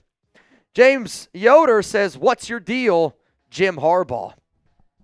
I kind of like this rivalry. So for those that don't know, this is my boss. He's a big Michigan guy. So as you can imagine, big Jim Harbaugh fan. But the rivalry's back. Like I'm kind of interested to see how it ends up going down. Let's go to Jim. DK to LV, Lincoln Riley as OC, and Ward at quarterback. So the producer we have today is Sam. And again, Sam's been with us here the longest out of any producer here at Chat Sports. He's an Oklahoma guy. So if you want somebody to go on a rant about Lincoln Riley, I'll turn it over to Samuel Brown. I mean, if you want your offense to have no culture whatsoever, he's not going to give a shit about any of your players. He's just going to care about all the little X's and O's that he gets to draw up in his fancy little notebook. So many of them he just tosses in the trash anyways, and the other half, don't even worry about a good offensive line. You're going to need a great position coach there. You don't want him. Thank you very much for the super chat. If you ever want to know who hurt Sam, the answer is Lincoln Riley, right? I think Sam would rather take a bath in peanut butter, he's deathly allergic, and then hop on a horseback, deathly allergic, than have to deal with Lincoln Riley for another year. Let's go to Raider J, though you used to cover Lincoln at Oklahoma, right? Yeah, I mean, he was so I great. think that's why there's a little bit of the feud. He was great back then when he didn't show us his true colors. Though Oklahoma's colors are very similar to USC's. Raider J, Athletic reported Wilson approached Seahawks ownership requesting Carroll and John Schneider, both been fired by February. When that was not agreed to, Wilson is said to have requested a trade. So here's the thing. We already put out a video on Russell Wilson and the connections. Like, the amount of rumors that are already coming out from, again, Schefter, Rapp, guys like Jeff Howe, this means that there's already conversations that are being had. And it doesn't surprise me at all. Like, I bet you Pete Carroll, when he went in there to that interview room, and one of the reasons why they were probably like, hey, yeah, you're going to be the front runner is because Pete said, I can get you a quarterback for 1 year. I can get you a bridge quarterback, and I can get you Russell Wilson. And I bet you they were like, all right, yeah, that sounds pretty good. Adams, am I in the duck race? Let me see, Adam. I'm going to guess. I'm going to control F the word Adam. I don't have it on here in my docs, so let me go on my Venmo real quick. I'm going to refresh my phone. Friendly reminder that $20 Venmo right now, you would be in for a chance to win $810 here on the Raiders Report. I see Charles, you're in. All right, I think we got a few more names here. So the last name that I got was Charles, and then Joe Maps, or Joe Mould. Yeah, it was Joe Mould. Sorry, Joe Maps. Joe Mould, you in. So here are the new names that I just got. I got a Jason Goot. What up, Jason Goot? You in. I got an Anthony Terry. Anthony Terry, you're in. I got a Josh Castro in. Gabriel Ruiz, you in. Uh-oh, wait a minute. Oh, man. Geno Smith just posted a picture of him and Pete Carroll on his Instagram. You tell me this offseason's not going to be interesting? Wrong. Davin Lopez, you in. I see Dungeon Fitness in. Steven Huerta in. Kevin Brown, you in. And that's so far all the names that I have. So, again, if you haven't heard your name, call me out. We got Tim Gatlin in. And then Cameron Abington in. $20 Venmo right now to win $920 here on the Raiders Report. Bro, this is going to be an electric duck race. $920? Are you shitting me right now? $920? Are you shitting me right now? Somebody's going to go home with $920. That's freaking sick, dude. Ron Raspberry. Yes, Ron, you're in. I'm very confident I got you in way, way long ago. Yeah, Ron, you're in. You're good. Honestly, I think I have everybody's names. Everybody that I believe is asked. I'm in. Yep, from Gilbert. Yeah, you guys are good. You guys are good. Let's go to Curtis Bishop. Which players on our team are comparable to players from the Legion of Boom? Again, a guy's currently on the roster. Like, I think Robert Spillane is the Cam Chancellor at the linebacker position in terms of just wanting to absolutely decapitate people. Can we find another Earl Thomas? I think Earl Thomas was very important. Like, to me, you need to find somebody that's got a little bit of versatility. I think Trevon Merrick, not quite the same player, but still, like, is a versatile safety in that regard. But both teams want to build in the trenches. So I think honestly Divine Diablo being the athlete that he is would be an interesting fit as well in a Pete Carroll defense. Let's go to Joshua Garcia. Cam Scatterbo would run through a mother effing face like beast mode, and you can get him in the 3rd, draft Mason Graham or Will Johnson in the 1st and Milroe in the 2nd. Let me get a Raiders! You know what? I like Scatterbo a lot, and I almost wonder if AP would have still been the coach because of the Arizona State ties, if we would have been able to, like there would have been so many people linking him. And you're right, he's a good running back, and I could see the Raiders potentially bringing him in. But the one back that I was told this probably in the last 24 hours, a running back to keep in mind, again, this is just from like somebody that I trust, is Omarion Hampton from North Carolina, based on the offense that Spytek ran with Bucky Irving, Rashad White, based on offenses that Tom Brady was able to run with a good pass-catching running back like a Dion Lewis. Omarion Hampton's a better running back, I think, is going to be a better back than Dion, but that was just the name that was thrown out to me in the last 24 hours of another name to keep in mind. We're going to go out and try to find a smash back, like beast mode, right? And I don't want to hear anybody say Zamir White. Zamir White he ain't that guy. Zamir White stinks. They're going to try to bring in somebody else I think can actually be a real thumper here for this team. You know what else I love? Daily Fantasy Sports made easy. Shout out to our sponsor here, Prize Picks, America's #1 daily fantasy sports app out there. Download the app today. Use code CLNS. Get $50 instantly after you play your first $5 lineup. Sign up today and get $50 instantly when you play $5. You don't even need to win to receive the $50 bonus. It's guaranteed. If you're like Mitch, why should I get started with Prize Picks? I'm glad you asked.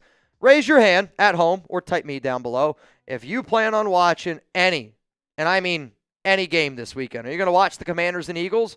You better watch the Bills and Chiefs because Jugs and I are going to be live here on the channel for it. But if you put in a lineup, let's say $5, and even if it's just to win $15, I've done lineups 5 to win 10.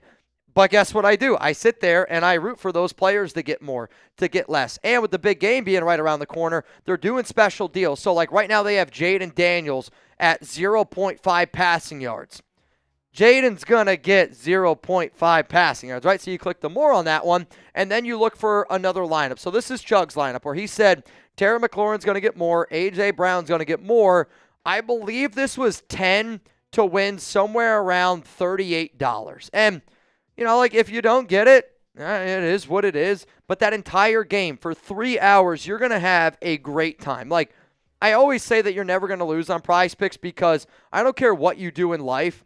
For you to be able to sit down for 3 hours and to have your time 100% occupied, even for $10 for a chance to win money, it's going to be a lot of fun. And when you overall think, like, I'm telling you this, like, there's a lot of different things moving on here. And I just saw somebody comment something, and I can't believe I did miss this.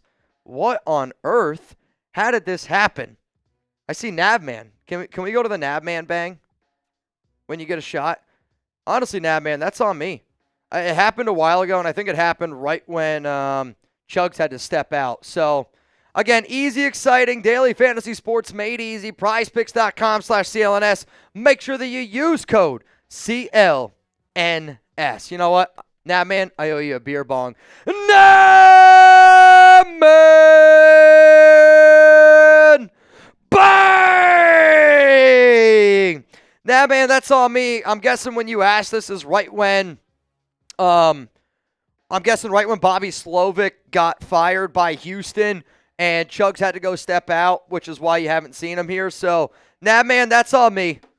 That's on me, nah, man. You know it's all love. He said, yup.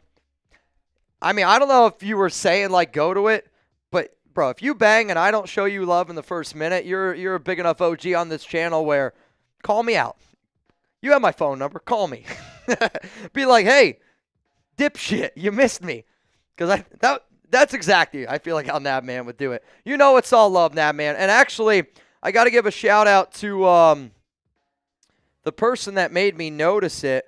Was Big Luck. And that's why, I love a lot of the people that rock here with me because you just get to know every person so well. And I think it's proof that we've been able to build a really special community on this channel. And it's because of guys like Nabman. It's because of guys like Ron. It's because of guys like Big Luck. It's guys like Rebel, Suavemente, Angel. I appreciate all y'all. I really do. Nabman, I do not believe Slovic was the offensive problem in Houston. I don't totally disagree with that either. Rather, their inability to play from ahead. Slovic for OC. Interesting. Mitch, I will be 54 in March. Silver and black stallion. Haha, not a fan. Yeah, I'm not a fan of those either, and I don't really want to get into it again. But I think at the end of the day, I want people that want to bring the nation together instead of taking people apart. And it was more of a kick in the nuts because that was somebody that I helped build that YouTube channel. It's somebody that, I've brought on this show. It's somebody that I've met, family, that one hurt to me. And Grad, I hope you watch this show, and I hope, you reach out to me, and I hope that we can amend it because, quite frankly, I don't even know what happened, but I do think it's lame that you blocked me for joining another podcast because I already told people this year my goal is to bring the nation together. My goal is to be able to get the nation together on one line, and I think it's some middle school BS that you and I can't have a conversation after everything that we've been through man to man. You know where to find me. I'm right here. If not, I think you're just showing your true colors, dude. But Nabman, cheers to you, bro. Like I said, it's all love.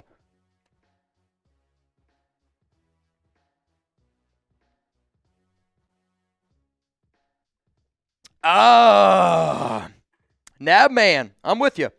We root for the same damn team. We're Raiders fans. I can't, I'm joining the podcast tonight with somebody who him and I have had a lot of beef with.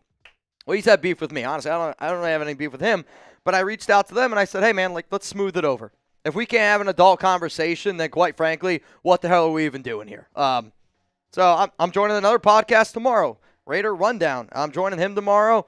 I had another person reach out to me earlier this morning. I'm going to join that podcast. I was talking to Mo Martin yesterday. Him and I are going to link up and do some stuff. This off season, I want to be able to get you guys more content from other people because there's a lot of people that put good content out there, and I like to bounce ideas around. This show is about bringing the nation together, and that's what I'm going to do. And I don't want people to bring up that name anymore because, again, for him to block me for joining another Raiders podcast, that's the weakest shit that you could possibly do in my book. Eric, what up, man? Tom Brady, a cheater. Raider rule number 1, cheating is encouraged. I'm excited for this year. It's only cheating if you get caught. And, I got to give a shout out to one of our new guys here at Chat Sports. His name's Justin. And he made me a graphic. I put it out on Twitter, and it was from Spygate to Spytek. And I literally LOL'd because I almost wonder if Brady sees that. And he might not see it. But if he does see it, he's going to be like, dude, that's hilarious. Because at this point, you got to laugh at it. What's up, Rich? It's going to be blood versus Choders next season. I'm not even sure what that means. To be honest, I'm worried about what that battle looks like. Who would you root for? Do you root for the blood side or the Choders? I'm not even sure what we're rooting for. Imagine a sausage party style animation movie. That's honestly, I think of you remember the old show Celebrity Deathmatch? Do you guys remember the old show Celebrity Deathmatch? This would be a random match on Celebrity Deathmatch. You know what I'm saying? Let's go to Carlos, get a bridge quarterback, and draft Milroe. Thoughts? I mean, it could be an option. Carlos, it's good to see you too, man. You're one of the OGs here. But, you think about Russell Wilson. Russell Wilson sounds like it could be in the cards. And, Geno Smith just posted a picture of him and Pete Carroll. I mean, maybe that's along the cards as well. But Jalen Milroe is an athletic freak. We can't discredit that. And when you look at the quarterbacks that are succeeding right now, all I encourage people to do is go watch the tape on somebody like a Josh Allen, because Josh Allen was a worse thrower of the football than what Jalen Milroe is right now. What did they do? They find the right guy in a Brian Dable. They find the right people to be able to build and, kind of help Josh get it together, because you couldn't deny the athletic ability. Just like you can't deny the athletic ability from somebody like a Jalen Milroe. He is athletically gifted like a Lamar Jackson, like Justin Fields. These guys don't grow on trees. And if you could get him to be able to understand how to execute an offense and have him sit for a year or two behind a guy like Russell Wilson, and the reason why I like somebody like Wilson is because Milroe succeeded when he had a head coach like Nick Saban. And Nick Saban thinks the same way as a guy like Pete Carroll does, thinks the exact same way as a guy like Russell Wilson does, where it's like, if you don't put the time and prep in before, you're not going to succeed on the field. And having a mentor like Wilson for somebody like a Jalen Milroe a year after Wilson just worked with somebody like a Justin Fields, I do think it's a good pairing, and I think it could make some sense. You just got to give him a year or two. What do you got? By the way, some quick breaking news. Most important news of the day. Oh, boy. Pete Carroll will continue co-teaching his class at USC, Game is Life, despite being hired as the head coach. See, that wasn't the news. That's like a Matthew McConaughey style. He's going to zoom in once every few weeks, get some cool speakers and stuff on the class. But hey. How much does it cost to take that class? We're hiring a professor. We're hiring a professor of men. Professor of men. I mean, there was a report last year that the Raiders wanted to find teachers. Like, they actually wanted to find teachers. It was I don't know how many people actually remember me talking about this, of why the Raiders wanted to keep a guy like Patrick Graham around was because they wanted teachers. They really did. That's kind of interesting. Tired is hiring leaders of men. Wired is hiring teachers of men. Hey, also, listen, this is what I thought you were going to say. Luke Getsy is expected to land back on the Packers coaching staff. How many of y'all for a second were like, Luke Getsy, Mitch, do not F with me right now? There was a report that says Luke Getsy is expected to land back on the Packers coaching staff in some capacity. That's kind of funny. Let's go to Tanner Edge. Dear Mitch, I got my driver's license today, and after failing the first time, Pete Carroll getting hired calmed my nerves so much I was able to focus. Did you pass? Tanner, here's the thing. The only way that I'm going to know for a fact that you passed your driver's test, you got to drive down here to Dallas, and we're going to have to – actually, no, I can't even say that. I'm honestly, scratch all that. Me trying to link up with a 16-year-old that just got his driver's license is the most illegal thing that I've ever said on this show. Congratulations on getting your driver's license. I can remember when I was getting ready to take my driver's test, and I took mine in central Pennsylvania, Danville, and my driving instructor, I had to take the test in a 2003 Chevrolet Cavalier, and I can remember how happy I was when that ended up happening simply because of I grew up driving like my mom's car. So again, like I don't know how many people know like that I'm from like the middle of nowhere, but like I started driving when I was 12 years old. And you know, you start driving at a young age because, you know, you're in the middle of nowhere. Like there's cows, there's Amish people, you do what you want. But I grew up driving on a Chevrolet Cavalier, or my dad would make me drive his truck to gain confidence when I would play sports. That's a fact. If my dad's here, he will confirm that report right now, I guarantee it. But also growing up, you know, I grew up like on a farm where, you know, there's tractors, lawnmowers, all that kind of stuff. But I can remember on my driving test, I had a Chevrolet Cavalier was the driving instructor car that I was going to take. And, dude, I felt like I was freaking Dale Earnhardt, Jeff Gordon in that thing. I knew where the turn signals were. I knew everything because it was a car that I've been sitting in for such a long time. So, exhale. Don't put that on me.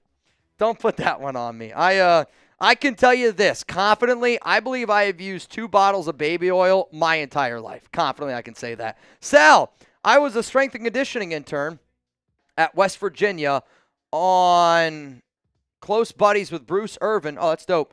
And after with him, it's a great hire for us. We'll have a successor in place.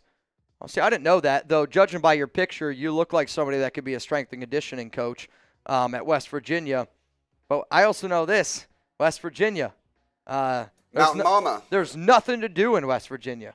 I've passed by that university a few times. I've been to Morgantown. I actually almost went to Morgantown. The town of Morgantown, I enjoyed my stay. I don't know about living in West Virginia, I would say but it's very beautiful. Morgantown, if you enjoyed Morgantown, you should check out Fargo, North Dakota. It's the exact same, where it's like there's nothing besides that town, but in that town, it's a lot of fun. There's so much, like within Sal, it. I'm not going to call you out. I don't know what your SAT scores were, but my SAT scores were so bad that I almost didn't get into college. The one college that I knew I could get into, though, was West Virginia. So I almost got into West Virginia. Virginia. If I wouldn't have gone to Centenary to play baseball, and if I would have just gone to be a student, because one of my best friends in high school also went to West Virginia, he only made it a year, and I think that's probably the way that I would have panned out as well, because as you guys can tell, I like to party, But going to a small school was probably the best thing that I ever did. Raider J, FYI, I like the Pete Carroll hire, just Russ.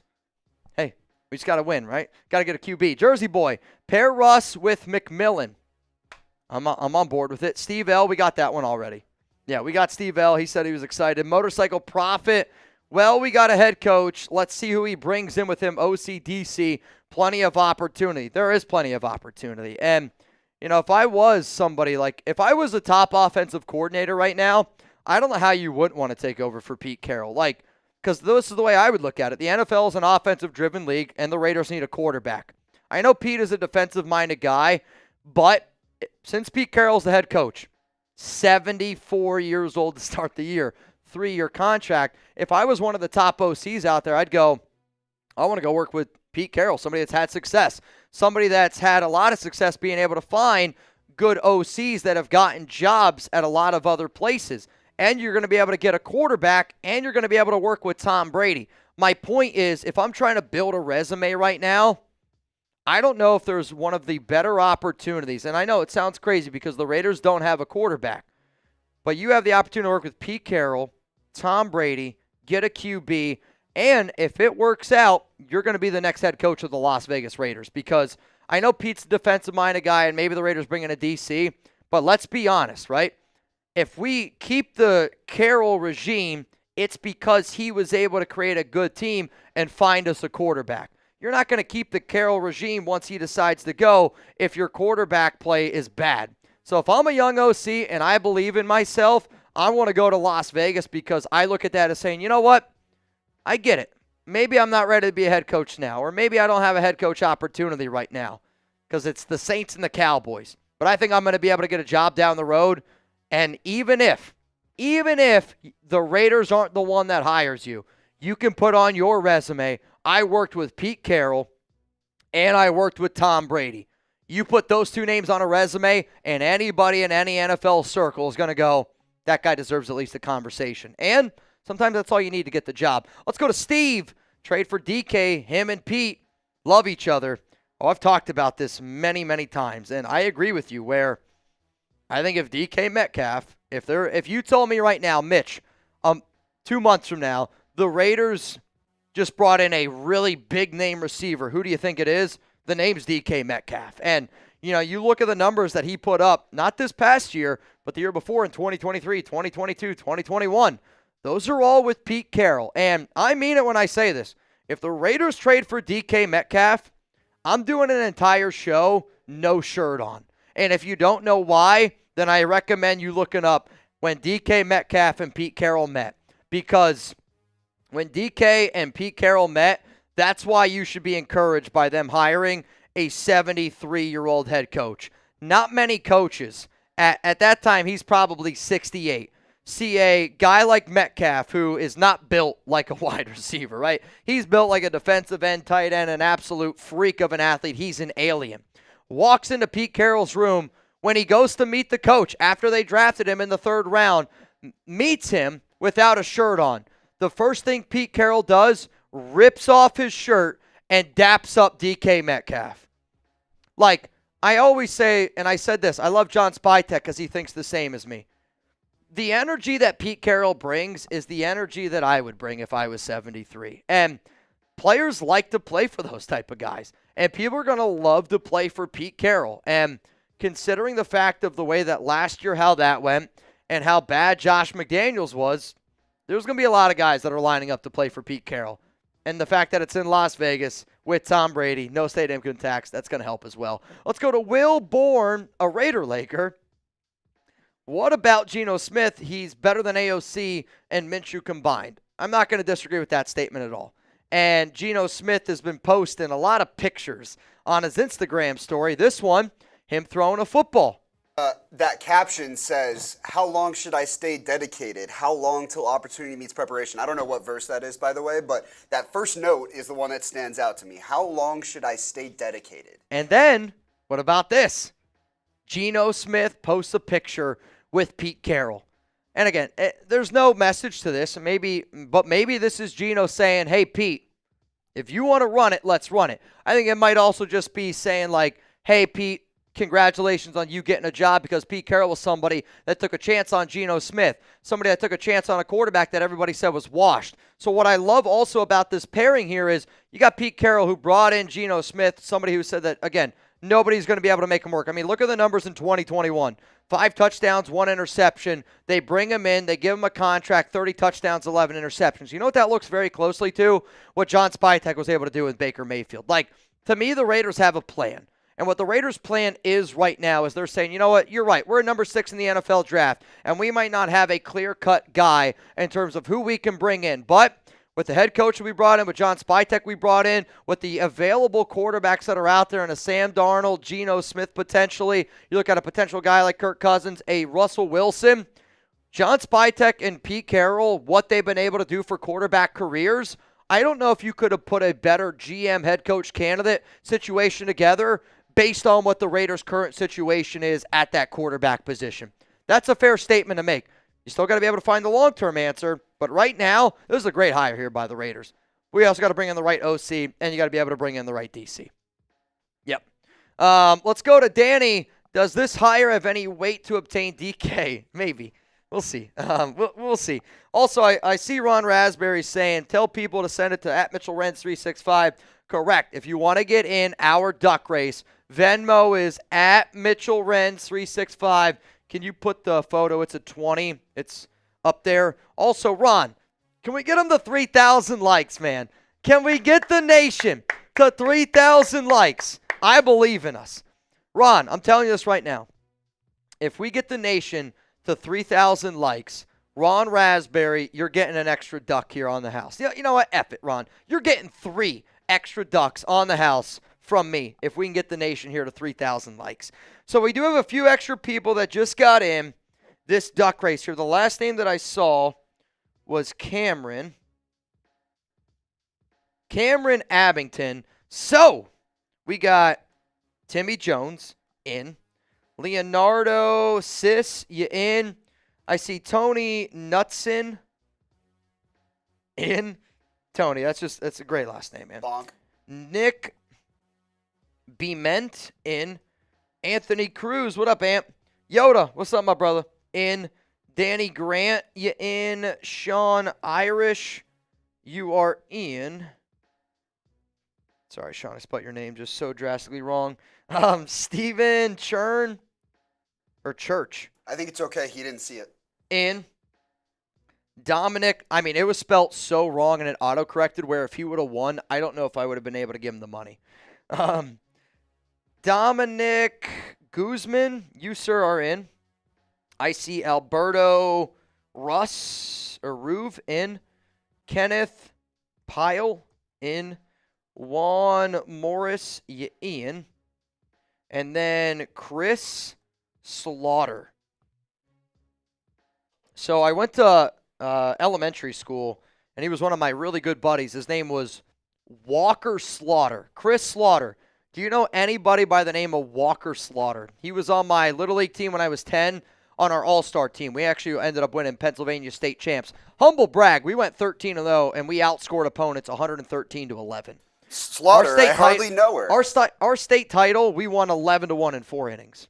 But that's because I had my cousin Anthony at 10. He was like 5'10", 180. And then we had another kid. He was like 6 foot 200 at 10 years old. It's a little We were different. killing teams. It's a little different when you've got that like one random, really oversized guy. We were good. No, I mean, we were good, though. Like, I was the leadoff hitter, shortstop pitcher. You had like parents. We crushed teams. You had parents recruiting like other parents to be like, "Hey, does your son want to come play baseball? Oh, whoa, he's 5'11". I mean, when we used to play Little League, we would get 500 people to our games. And maybe that's not a lot to some people. I don't know how many y'all get at some of your Little League games, but again, I grew up 45 minutes down the road from Williamsport, 45 minutes down the road from the Little League World Series. I have played on the very first Little League field that was ever created. It's not the games at Williamsport, but when I was 10, since we won states, we were able to go throughout the very first pitch, and my buddy, Walker Slaughter, throughout the very first pitch of the 2003 Little League World Series. We did like a random raffle. We pulled out names, and we're able to do it. But I just have never seen the last name Slaughter. And again, I haven't seen Walker since he's moved. That's probably almost 20 years at this point. If you know Walker, that would be freaking sick. more people now getting in the duck race here, which what's really cool about this is somebody's going to go home with over $1,000 today. Like, I wish it was me. you want in? Maybe. You know what to do. Chris, I feel like if I did, it would just get snatched back up. And just Raider Nation, someone in Raider Nation has to have it. You can't win it. Eric Ramirez, you in. Evelyn Haddam, in. Isidro, in. Ryan McBride, in. George Talat, in. And then Dungeon, you in again. Juan Jimenez, Roger Spurluck, Anthony D'Angelo, Angel Rico, in. $20 Venmo to win $1,160. Hot damn. Can't walk in. Julio Zapata, also in. Dude, this is going to be a crazy race. And I'm just going to warn you, you might not see your name in the race just because we have that many people. But I promise you this, like, we'll go through and we'll show all the rankings after you're done. Let's go to Cameron Sproul. Well, I guess I'll be waiting 3 more years. For what? A new coach. Yep, I mean, yeah. We're gonna be doing this again. Even if Pete Carroll's a slam dunk perfect hire, we're gonna be doing this definitely in the next 6 years, probably in the next 3 years. Let's go to Livingston again. DK not worth it. Keep the shirt on. LOL. I think that's a crazy statement to make. Quite frankly, I think DK Metcalf would be the perfect receiver of what we need. Physical guy, field stretcher, has a Pete Carroll connection. That sounds like something that this organization needs because we already have a good hands possession receiver that can block in Jacoby Myers. Then you got Brock Bowers who can block and do literally everything. We need a field stretcher. And it's, again, no disrespect to Trey Tucker, but Trey's a lot more inconsistent. If you let Trey be a little bit more of like a gadget guy and let him be kind of like a Curtis Samuel, type of role, like people are going to say they're going to try to turn Trey Tucker into Tyler Lockett. He's not Tyler Lockett, maybe a lesser version of it. But if you add DK Metcalf, I actually think it would be one of the better fittings that we could get here. Oh, man! Oh, man! Ryan! James! Bang! Off the backboard. Does Max approve of Pete? Also, am I the only one that thinks Sanders is overhyped Nepo diva who will be a decent at best NFL quarterback? My opinion, Milroe, maybe not as NFL ready day one, but has way more upside. I think that you're not wrong in saying that Jalen Milroe has upside. Quite frankly, you can make the argument that he has the most upside of any quarterback in this draft because he's the most athletically gifted quarterback in this year's draft. But Milroe needs at least 1 year to be able to sit back. Does Max approve of Pete Carroll? I think he does, and the only reason why that I say that is because this is me looking at the numbers in terms of contracts. Max Crosby has got 2 years left on his deal, okay? $0 million guaranteed. Max wants a brand new contract. So typically when somebody gets a new contract that's got 2 years left, they give him an extension. A 1 year extension is kind of what it would be. And it's like if you have 1 year left on your deal, like remember when they gave Renfro that deal, they gave him 2 years, $32 million. The Waller deal, you kind of just slap it on. The reason why I think that this is in line for what Max is thinking is because you give Pete Carroll a 3-year deal. If you give Crosby an extension, you're going to make it fully guaranteed. And I did a show on this probably about a month ago where I think the Raiders give Crosby a contract like the Rams gave Aaron Donald, where it was like 3 years, $100 million, fully guaranteed. They're like, here's 3 years, here you go, you're ready to rock. But because they've had to restructure Crosby's contract so many times, Crosby has void years in 2027, 2028, and 2029. So he's on the books for 2 more years. Plus he's 3 void years. So that means like no matter what, the Raiders are going to be paying Max Crosby salary cap 2027, 28, 29.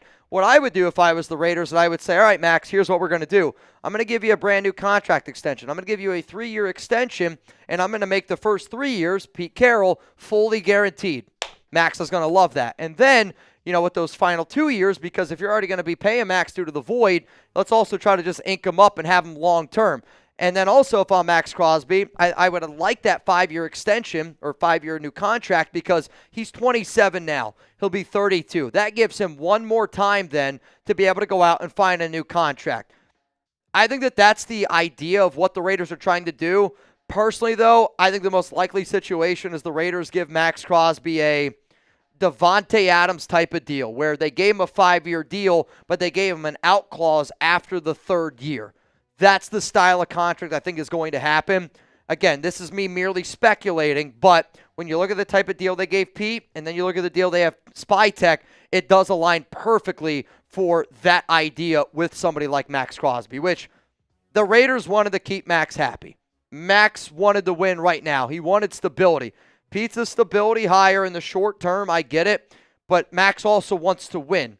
And you look at all those other candidates, there's not another coaching candidate that you can give the Raiders right now based on the guys that they interview that's going to help you win right away. Let's go to SoCal. Silver and Black Walkers for opening night. Let's go. And sure, hit us up for that Nation collab, Extra Fiber. Hit me up, man. I mean it. Like, I would say this. You guys got to hit me up on IG or on Twitter. And if you're really, really trying to, like, get in contact with me, like, I want to do more shows this offseason.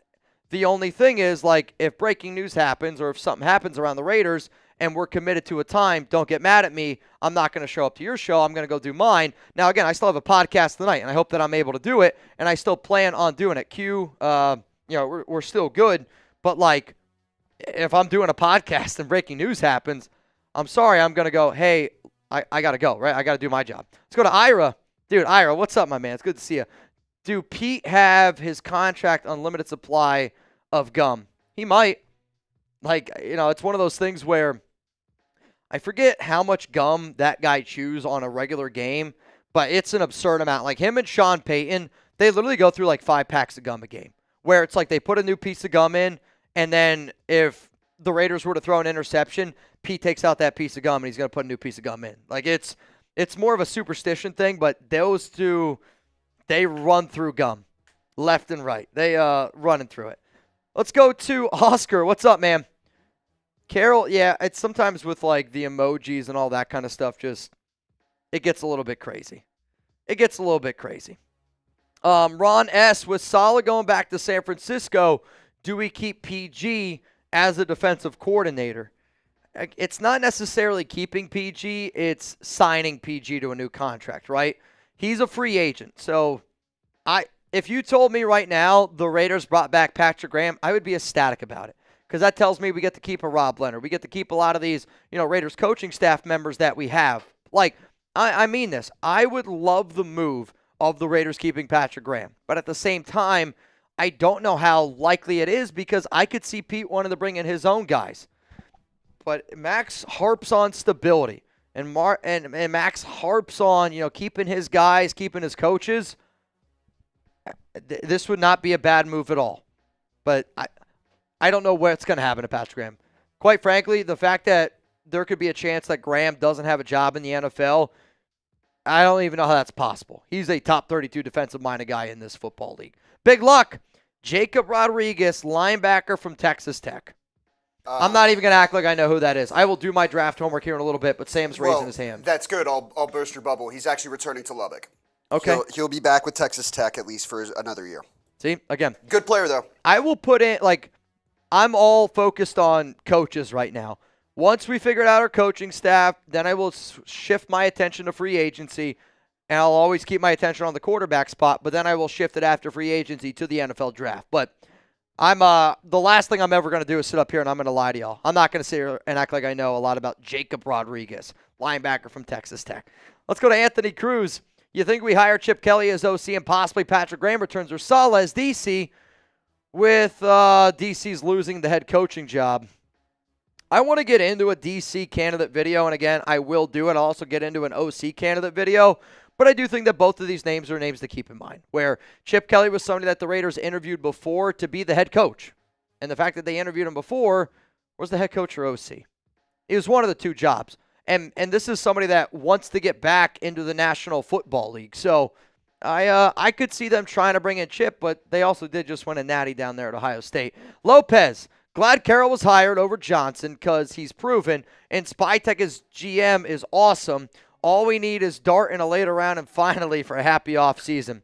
Again, there's a lot of people that love Jackson Dart. I just think that we need the – I think Jackson is one of the more unsure picks that the Raiders could make. Now, if you let him learn for 2 years, anything is possible, but does make me a little bit more nervous. Nigel, would you ever go on the Fresh and Fit podcast? I'm not going to lie. Let me look it up. He doesn't know him. Fresh and Fit podcast. It looks like it is a podcast dating, finances, and current events. If you know somebody that can get me on the Fresh and Fit podcast, why the hell not? Yeah, I mean, they got 1.6 million YouTube followers. Yeah, dude, I'm in. If you know somebody that can get me on that podcast, I'm down to do it. Like, at the end of the day, I love chopping it up. I love talking to people, and I didn't know what I wanted to do with my life. Where this is, like back in 2016, I was living in Germany playing semi-professional baseball, and for the Bundesliga, the Cologne Cardinals, and I started recording myself riding my bike to practice, and I was like, oh man, like this is super therapeutic. I wonder if other people would like this. So then I started creating conversations with people, and that's all I did my entire life growing up. Like, again, I got a fantasy football league with my family that goes all the way back to 2006. Like, I have the family that people see in Hallmark movies where it's that Christmas family, and it's the craziest bunch of people. We all love each other, but it is a constant. The moment you walk in that door, we're talking football. We're talking fantasy. We're asking this question, and it's that every single time, and it's the way that it's been. So, like, I'm not surprised that I do this show the way that I do it, but I can also just talk about anything, and I think I'm kind of fresh. I'm decently fit. And I know YouTube, so if you can hook it up, man, let's do it. Rome, stay blessed, Raider Nation. I think today was a good day for the nation. I think the last 24 hours we needed, because type me down below. And how about, actually, I like this one. Scale it from 1 to 10. 1, you weren't worried at all. 10, you were like, oh my God, John Spytek's going to go take the job in Jacksonville, right? Like, when everything happened around the whole Liam Cohen situation yesterday, and the fact that, like, the Raiders didn't really make an announcement official that Spytek was hired, I mean, I'm not going to lie to y'all. I was sitting here going, all right, what are we doing here? Like, oh, this is kind of making me nervous. And I was easily a solid 6 or 7 on the worry meter. And I only was worried about it because it happened last year with Cliff Kingsbury, right? So, like, I see Nathan says 7. Black Lion Supreme says 1. I need to have the amount of confidence that Black Lion Supreme has. Again, for you to be able to just rock a wife beater, right? He's like, this is Black Lion Supreme. I wish I had that amount of confidence, Black Lion. I don't have that amount of confidence. I really don't. Jared says 4. Slum Life says 4. It's all love, Lion. I hope you know that.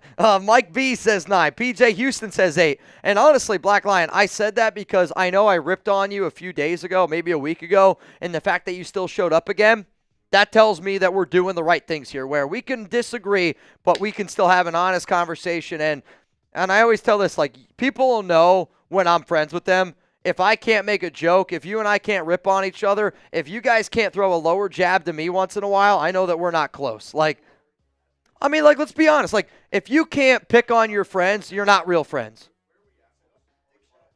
No. We're working. It's a long ways away. I was actually going to see if you could roll through a few, and if I could just get a quick bite to eat.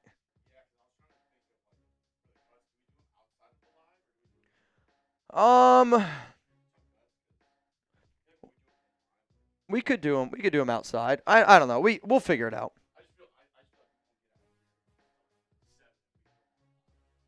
I mean, we might have to be here. I don't know. We'll figure it out. I mean, if you got to go, we can call somebody else to come in. Well, no, I mean, if we got to call, I guess, another producer in. Yeah. Troy Gill says 8. Christopher Slaughter, a 99. Dude, that's actually hilarious. I'm not going to lie. A 99 is a wild number. All right, so Shep 3, I see your super chat coming in. Does this count am I in? No, you're not in. It's got to be Venmo. Because if you win, I can't send you the money. I don't know what your Venmo is, right? So, unfortunately, you're not in, Shep. So, it's a $20 Venmo at Mitchell Rents 365. Does this count? No. What do I think about Genty at 6, Jack Sawyer in the 2nd, and Dart in the 3rd? Again, I'm not crazy about Dart. So, no matter what combination you put together, I'm not going to sit up here and say that I love Dart. I think he's a good quarterback, but he's not in my top 5 for this year's draft. I might have to sit back again and reevaluate it where he might be number 4. Cam Ward, Shador, Jalen Milroe are my top 3. And then maybe Jackson Dart falls in there at number 4. You could make the argument around Dylan Gabriel as well. Those are probably my top 5 quarterbacks in this year's draft now that, I'm thinking about it. Because Carson Beck's going back, right? Yeah, Carson Beck's going back. So, yeah, we're all good there. But Jack Sawyer's a dog. I took him in a recent mock draft. Ashton Genty, he's a dog. I took him in a recent mock draft. But, the only way that you're going to do those picks is if you really bolster that offensive line. Tony, trade Crosby for Ben Johnson, then fire Ben Johnson and let Pete cook. It's an interesting idea coming from a Bears fan. So, I'm not surprised that a Bears fan came up with that one. All right, we got some people that are, again, getting in here in this duck race. I got Chris Cog, you in. Misty Williamson, you in. Jose Espinosa, you in. Kiani Whale in. Kono, Gary in. Colin McDonald, Eduardo Murillo, Sean Forbes are all in the duck race. $20 Venmo. Right now you would win $1,260. That's absolute bananas, man. Absolutely bananas, man.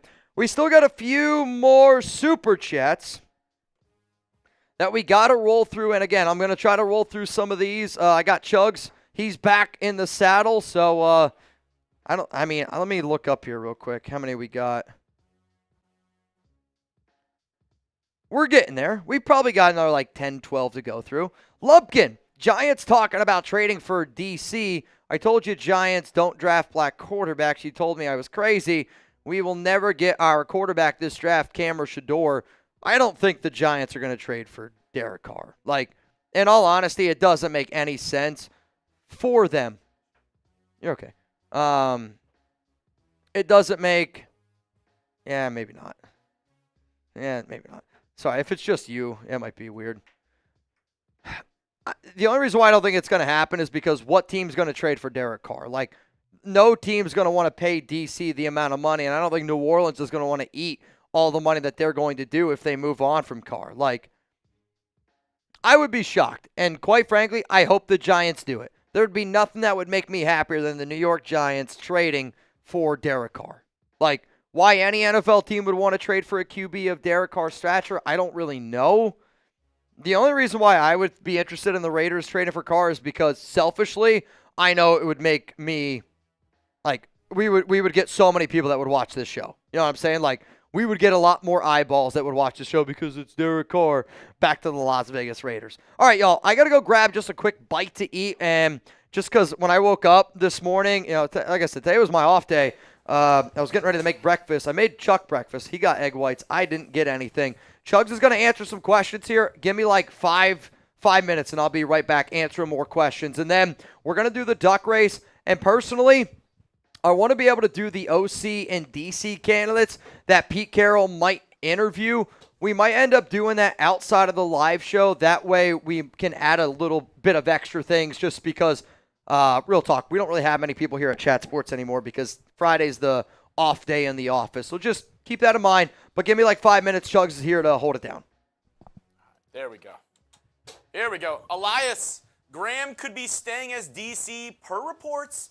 Thoughts? I wouldn't mind it. I don't have any problem with Patrick Graham. I think this past season, a lot of people were down on him. But when you look at all the injuries, Malcolm Kuntz, one of your starting defensive ends, got hurt before the season. Marcus Epps, one of your captains, got injured. You had a lot of injuries throughout the season. Your top signing, Christian Wilkins, got injured halfway through the season, and the defense was still okay. So I'm okay with Patrick Graham. I think he's a good DC candidate. I wouldn't mind them, seeing their options and seeing what else is available as well. Raiders 831. Crosby better be a Raider for life. Love you, Mitch. We see all your hard work. He appreciates that.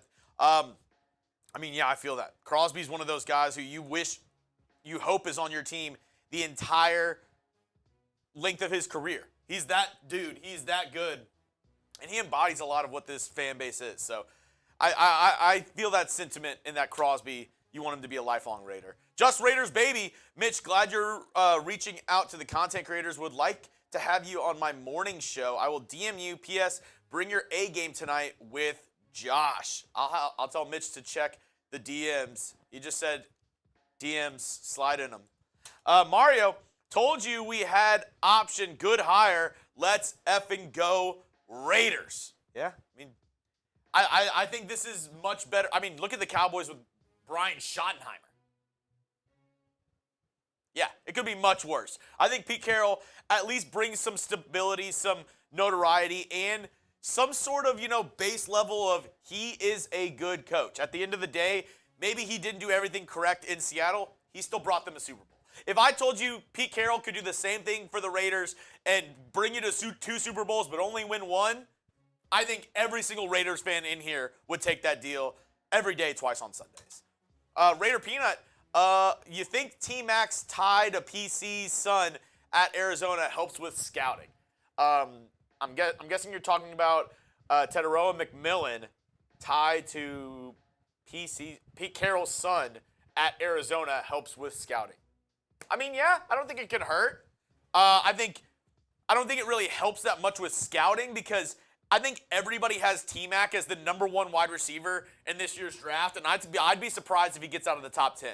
So I don't know if it gives you that much of an advantage because I think he's easily one of the top wide receivers taken in this year's draft. I think he's the betting favorite to probably be the #1 wide receiver taken off the board in this year's draft. Thank you for the super chat, Peanut. Hector, W hire, W channel. Can we get Pete resume video? We've actually made that video. Mitch put it out yesterday. So if you were looking on, more about Pete Carroll, who is this guy? Mitch actually did a whole breakdown of Pete Carroll on the channel last night. So go check it out. He put out that video. He put out that video last night around Pete Carroll. So if you're looking for more around him, you're like, hey, what can we expect from Pete Carroll? What's his resume? Just want to learn more about who the next Raiders head coach is?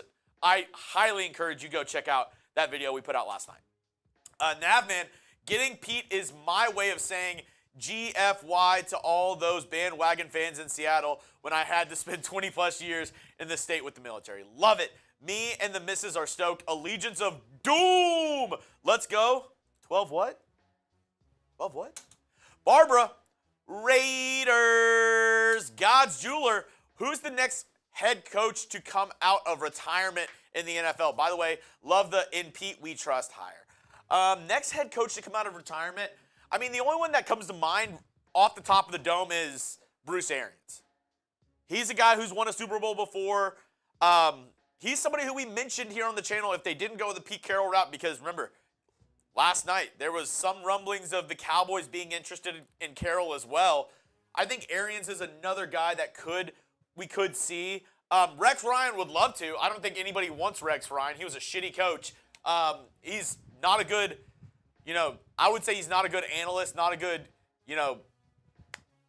sports mind on ESPN. I think he hits a lot of low-hanging fruit and just tries to hit headlines a ton, doesn't really have a lot of substance. I think Rex Ryan would like to come out of retirement.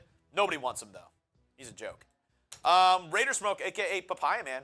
Let's go, OG Pete. Curious to see who the OC will be. We'll be doing a video later on the channel. Michael Davis, thank you for the super chat. Thank you for the 2 super chats, by the way. Ryan, draft Carter from Penn State to pair with Crosby. Get Milroe in the second. That is a very tantalizing idea. Abdul Carter, one of the best edge rushers out of Penn State in this year's draft. A lot of people are kind of, likening him to that new athletic edge rusher, a Micah Parsons, TJ Watt. Not going to be the big, massive edge rusher guy, but he is so uber athletic. Him on the outside, I think that would be fun. I do wonder, though, if there are other needs the Raiders look at. And especially because, remember, free agency is before the draft. If the Raiders would go ahead and re-sign a Malcolm Koonce to a team-friendly deal, a 1 or 2 year deal, I don't know if you necessarily need to go edge with your first pick. You've done that how many times now? Like, you went Cleveland Farrell, we went Tyree Wilson. I don't know if you go edge in the first top 10 picks again if you're the Raiders. I would much rather them go best offensive line available. I'm a big guy building the trenches. Give me the best offensive lineman on the board, whether that's Will Campbell or another offensive lineman out there. That's what I would go with if I'm the Raiders. If you're not going quarterback in the top 10, I know there are people saying Genty. I'm not big on getting a running back in the top 10, especially with the amount of talent in this year's draft. I say go O-line. If you're with me, type Y. If you're against me, type N. Would you go O-line if it's not quarterback? I think we all want quarterback in this year's draft. If we had our choice, quarterback would be the pick. But would you go O-line if it's not quarterback? That's what I would do personally. You need to build that front unit, especially with Pete Carroll, somebody who wants to run the football. Give me the big boys up front. Give me the O-line. That's what I would do in the top 10. Crosby is a Raider, period. Hey, you said it. T-Vic, since we hired Pete and we're possibly signing Wilson, beast mode? I think he's a little, I don't know if he's in shape for it. I mean, obviously, with running backs, we see that they have a short lifespan. He had a good career. I would not re-sign Marshawn Lynch. He's not what he used to be. Good name. I wouldn't mind seeing Marshawn Lynch around the building or something, but playing, I'm okay. Don't know Walker, but Sergeant Slaughter is a cousin. Oh, really? The WWE legend, Sergeant Slaughter. That's awesome. Dude, I think WWE Hall of Famer, Sergeant Slaughter. Dude, that's dope. I'm a big WWE fan. Me and Mitch are thinking about possibly, now depending on the schedule and everything, going to WrestleMania in Las Vegas this year. Does anybody else watch wrestling out there? Sergeant Slaughter, that's dope. Christopher, that's badass. Let's see, where are we at? Morty, Wilson plus DK and Adams. I'm okay on Devontae Adams. I know he's still a good wide receiver at the price tag and how he left the Raiders. I wouldn't want that back personally. I'd rather go with a DK and draft another receiver in the 3rd or 4th round. That's what I would do personally if I'm the Raiders. I like Jacoby. You have a good wide receiver there. You have 2 good options at tight end in Michael Mayer and Brock Bowers. DK gives you that other starting wide receiver opposite of Jacoby Myers. And then I would say just go ahead and draft a receiver in the 3rd or 4th round. That's the plan of action I would go on. CLB, thank you for the super chat. Ira, Max better stay or I'll do a Dan Campbell. Bite those kneecaps. A. Sanchez, Carroll, now draft a quarterback, trade for DK, sign Najee, and pay Crosby.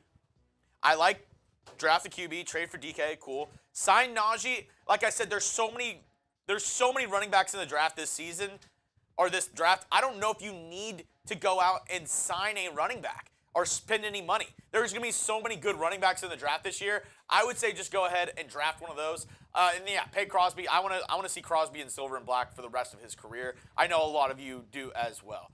Next up is going to be Chris Cadcabin. What up, Chris? Let's draft the best player at 6. 2nd round, get our quarterback, Wilson, be a bridge. Again, I think that you just got to evaluate the talent the best way possible. And I know we're talking so much about the draft, but I do agree with the idea of, because we have so much money in salary cap, and you could potentially just go best player available again at number 6. I don't think it's a bad idea. However, though, if the Raiders want to go get Shedeur Sanders or a Cam Ward, I'm going to be okay with that idea and let him work behind somebody like Wilson. But also, you can believe in a guy like Carroll who was able to find Wilson, in the 3rd round. Let's go to Nav Man. What's up, Nav? Anybody else find Spytek, Spygate, and Tom Brady combination hilarious? Seems like a perfect match. If you ain't cheating, you ain't trying. Did you see the picture that I put out, Nabman, on Twitter? I'll try to find it, or I'll just send it to you. Just message me after the live show.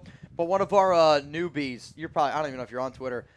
You're not great with technology, right? He sent me a picture that he made, and it was from Spygate to Spytek. And it's a picture of Brady and Spytek, and there was a spy in the background. It's pretty good. I mean, based off of this statement here, I think you're going to like it. So, Rebel said, I got it. Rebel, if you want to put the link to that tweet down in the comments, I trust you, Rebel. Let's go to Can't Walk. Put me in, Coach. I'll I'm be ready to play producer. today. Can't Walk, dude. I would love to have you like actually at the studio, and I say that because you're probably one of the most genuine human beings I've ever met, and I've said this before. Like, you've motivated me where, you know, you obviously had something horrific happen to you, but your mentality on life, and every time we've ever hung out, you know, you got a big old smile on your face. Like, yeah, I think at the end of the day, when you meet people like yourself, you should look at yourself in the mirror. You know, you should really be proud of, like, the person that you are. And I would love, dude, for you to be able to pull up here one day. Let's go to Raider Dabs. I sent the 20 on Cash App. Would that work? The only problem is all the money is on Venmo. Yeah, all the money we have is on Venmo. So we don't have, like, if you win, we don't have the money to send you on Cash App today. As long as you're okay with us sending it to you at a later date, because we don't have the money in the Cash App. We'd have to deposit it into the Chat Sports account and then wait a couple days for it to hit and then send it to you that way. So how about that? If you're okay with it, I just got to – the problem is I know, like, you guys are sending the money to me, Mitch, but all I do then is I send the money to Chat Sports because it's not going to me. It goes back to the company. So it's more of like a – it's more just like documents, taxes, and all that kind of stuff. But if you're okay with it, like, where you're not going to get it today, you're going to get it down the road, like down the road. If you're okay with it, then I'll put you in. Henry, thoughts on signing Russ or Sam Darnold in draft Dart in round 2? I don't know how all this Dart love is just all of a sudden came out of nowhere, but I feel like it's come out of nowhere a little bit. I'm a believer that they are going to sign some sort of a bridge quarterback, and then they're going to try to go out and get somebody. What up, Raider J? Trade up. Oh, sorry. Rather grab Geno if the extension fails in Seattle than DK Metcalf. I'm the opposite. I'd rather have DK over Geno, and if we get Geno, that's fine. But out of the two, I think DK is the one that I'm more interested in. I think he's the better player at his position. And I agree. Like, I would rather have Russell Wilson than Geno Smith. And maybe that's an unpopular opinion for some people, but Russell Wilson's also going to be cheaper than Geno Smith. And you don't got to trade for him. Val, trade up to pick number 4 and draft Abdul Carter. Give me O-line. Again, the only way the Raiders are trading up is to take a quarterback. Like, and in all honesty, trading up to number 4, that means you're giving up you're swapping 4 and 6. And honestly, you're probably giving up your first-round pick next year to go take an edge rusher in Abdul Carter, who I'm a Penn State guy. I know how special he is, and he is a dynamic player. But trading up for anything that's not a QB for the Raiders it just doesn't make any sense. Alberto, what up, man? Am I in the duck race? If you sent me a $20 Venmo, the answer to that question is yes. Giovanni, Metcalf and Bowers on the same team is lethal. That's a dope profile pick. It is very, very lethal. Some might say that's one of the best profile picks I've ever seen, quite frankly. It's outside the Legion. 93 nav, man. Yeah, Legion of Boom. Go get beast mode for that running back coaching room with Pete there. That mentality is what we need. I mean, I'm okay with it if the people in the building think he's smart enough for that. I mean, I'm not saying Marshawn Lynch isn't smart. I'm saying to be a coach, you have to be more than have just played the position. Like, I actually love, and again, I love Cadillac Williams, the Raiders' current running back coach right now, Carnell Williams. Like, he also had some coaching experience in college, does typically a little bit more of the running back by committee. Yeah, but in real talk, I don't think beast mode's coming here because of the amount of money. Like, he makes so much money just on him right now doing his own thing that I actually think he would lose money because he would lose opportunities coming to the Raiders. This isn't me saying he won't be a good coach, but he's a much better personality than he ever will be a coach. And he also doesn't like speaking in front of people. Yeah, his personality and his outgoingness of, like, being a cool character and being that guy on, like, Thursday Night Football or wherever they want to have him. I think that's what he's doing right now. He's working with Prime, Amazon Prime. I think that's what he's better at. And obviously he was a great running back in his time. You know, I think he had 5 straight 1,000-yard seasons in Seattle. He's good. John Garrett, Giovanni Tejada, Philip Villanueva, Jason Weber. Y'all are all in the duck race. Navman, you're going to be in again. I see John Gossett. Shep. In Schefter, you're in. What up, Sheffy? IDK, fake wrestling is a red flag for a grown man. So is liking the NBA. Love you both. Huh. You must be really fun at parties, Shep. Fluey wants a bunch of ducks. What are your hobbies? Oh, yeah, I don't like those. They all suck. That's basically what you just said. Nutson, you in. Eric Washington, you in. I don't know if you guys can tell. Chugs loves wrestling. I mean, it's okay if you don't like it, but to shit on somebody for something that they like Garrett Davis, you in. I think it's kind of lame. Arturo Goots, There's you in. I mean, I know there's people out there who think, you love a football team so much, that's lame. Sure. Like, how can you love a fake football team as much as you love them? I mean, I bet you guys probably get dogged. Like, honestly, the amount of people that are like, bro, you go crazy on your social media, it's just the Raiders. I'm sorry.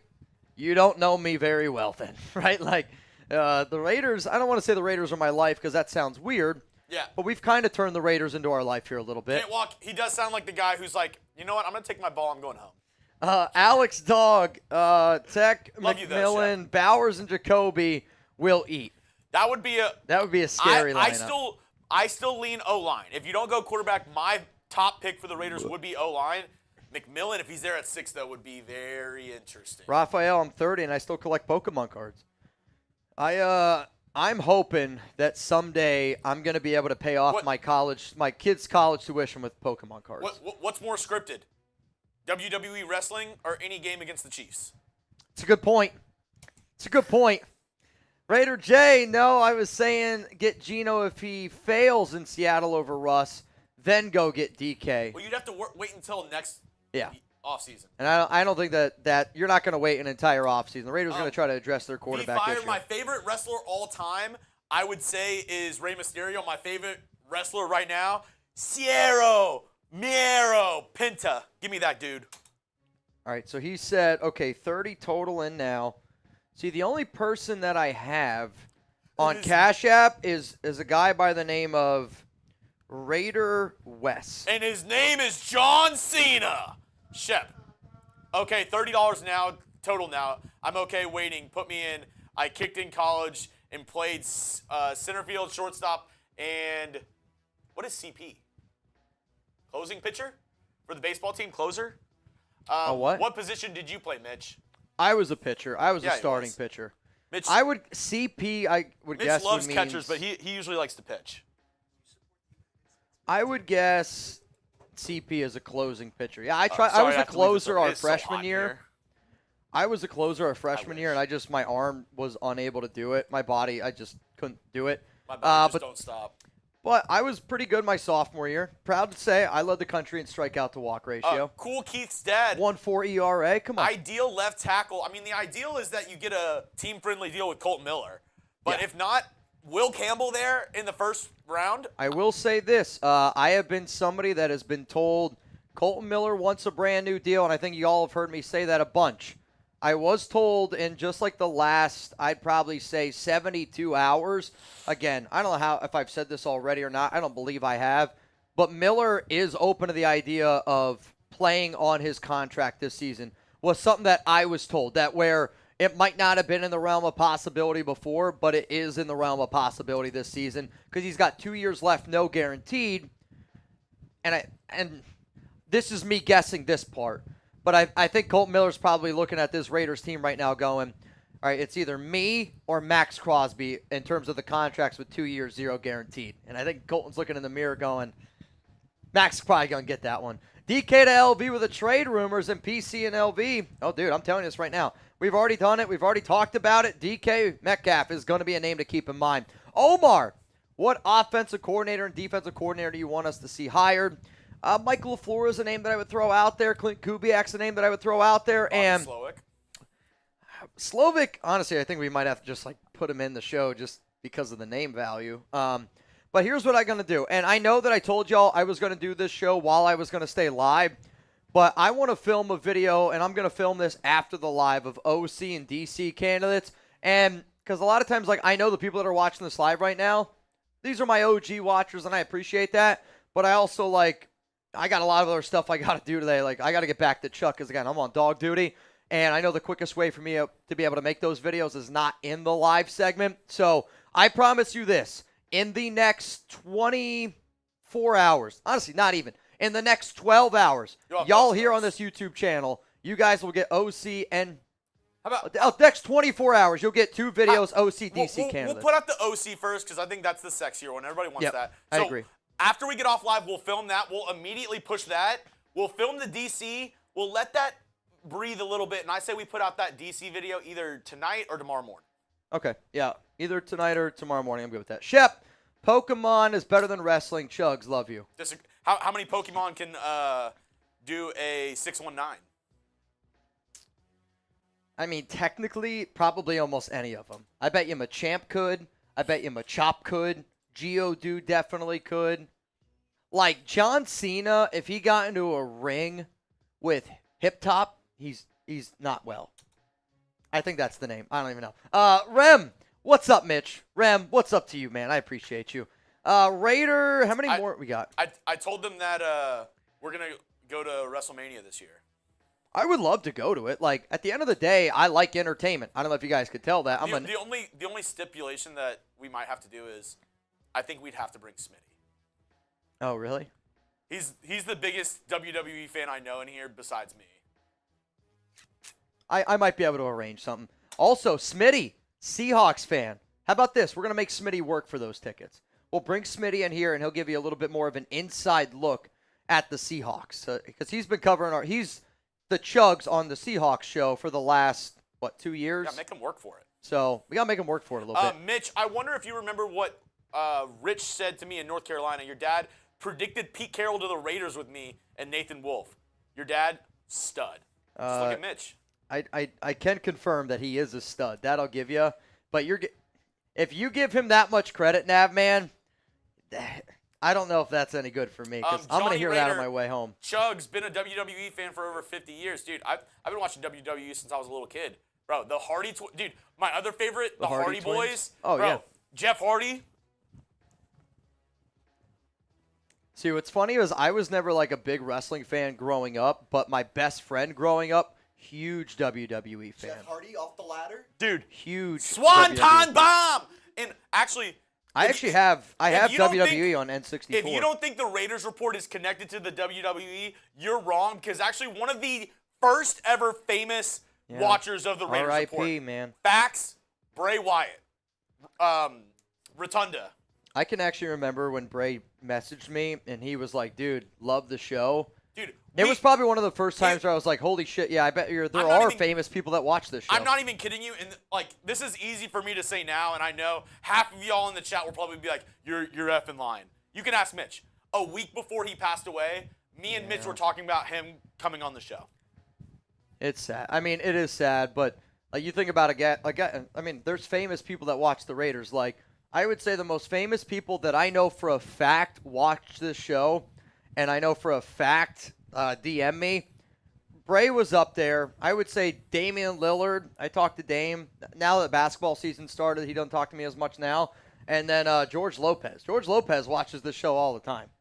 I DM with George, which for me, like growing up, I didn't watch a lot of George Lopez. For Alex, again, my family, she's Mexican. They obviously watched a lot of George Lopez. And I can remember I went home that day and I was like, babe, and her mom was there. I was like, I was talking to George Lopez today. And that's one of those moments where, you know, they go, oh, Mitch is a YouTuber. And I get like people don't understand what I do. But when somebody's like, George Lopez watches the show, they're like, holy cow, he's actually doing something that matters. It's kind of crazy, man. Easy. I won't be able to stand the gum chewing, but it's a good hire. I don't mind. Richard, where do we upgrade on the O-line? I would say you got to find a left guard where I don't want Andre James to be the center again. Let's just make JPJ the center. I think he's the best candidate for it. I think, honestly, right now, JPJ could be a top 5 center in the NFL. That's how good he is. So I would say upgrade at left guard. Now, technically, if there's a better right guard candidate out there, you could look at finding a right guard. You kick Dylan Parham back over to left guard. But to me, Colt Miller is a lock at left tackle. JPJ is a lock at center. Dylan Parham is a lock at one of those guard positions. We'll see what DJ Glaze looks like. But to me, you at least got to try to upgrade at 2 offensive line positions, tackle and guard. Rebel, I am okay getting Wilson at QB. Doubtful getting Sanders, Titans, Browns, Giants are drafting quarterbacks. Russell Wilson. I don't know why I initially went to Zach Wilson. I was like, Rebel, what are we talking about here? Yeah, I think for the bridge idea to win in this first year, Russell Wilson is a good name to keep in mind. And Robbins. This is another one because everybody's saying Marshawn Lynch, bring him back. That's not happening. If you want that guy, this is him. Yeah? Cam Scatterbo reminds me a lot of Marshawn Lynch. His running style, his tenacity, a beast mode mentality. If you watch Texas versus Arizona State, that was a beast mode mentality. I agree 1,000% with this Ed Robbins. If you're in the chat saying you want Marshawn Lynch, then you should be changing that to I want Cam Scatterbo. I like it. Let's go to, we got a few more coming in here. Vaughn, FKC, and whoever doesn't like wrestling. Hey, you know what? If you are agreement that it's FKC and you like wrestling, Chugs and I live this Sunday, Chiefs, Bills. Let's go, Bills Mafia. Baptized. Watched the Bray Wyatt documentary, and I started tearing up when his sister said he always wanted to play for the Raiders. He was a massive Raiders I'll fan. tell you this. I'm going to watch this now. You actually know what I didn't watch yesterday?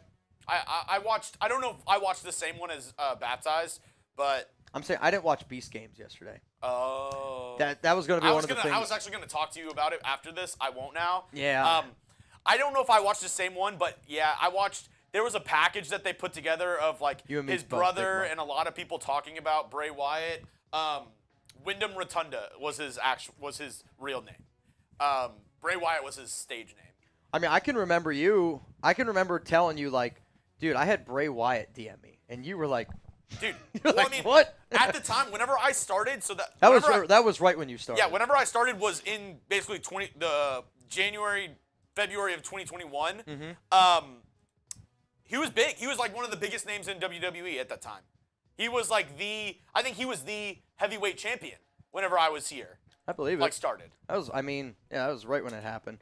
Mario, WWE Superstars post/now in an offensive line, defensive line for the Raiders. Oh, give me Kane at right tackle. Who was the guy that used to fart in faces? Rikishi at guard. Let's do it. Rikishi at guard, Kane at right tackle. Give me The Undertaker at defensive end. I'm going Big Show at defensive tackle. Give me... What about Goldberg? Goldberg, I think the other defensive end. Okay. The other defensive end. Brock Lesnar, I think at one of the guard spots as well. Okay. I'm looking at I'm trying to think of somebody smart. Oh, you know what? Center, give me either of the Dudley boys. Pick whichever one you want. Either Devon or Bubba Ray, one of the Dudley boys there. And at left tackle, give me Kevin Nash. I'm just going to trust Chugs on that one. I think that's a good one. I'm going to hire The Rock because I know that's going to make me money. Let's go to Shep. Okay, to get you guys off fake wrestling, come to Boise, take Brazilian Jiu-Jitsu classes with me. Okay, and let me take you to a 500-meter shooting range to teach you how to shoot, grow hair on your chest. By the way, I've been subbed to this channel since about 18K subs. I mean, that's awesome.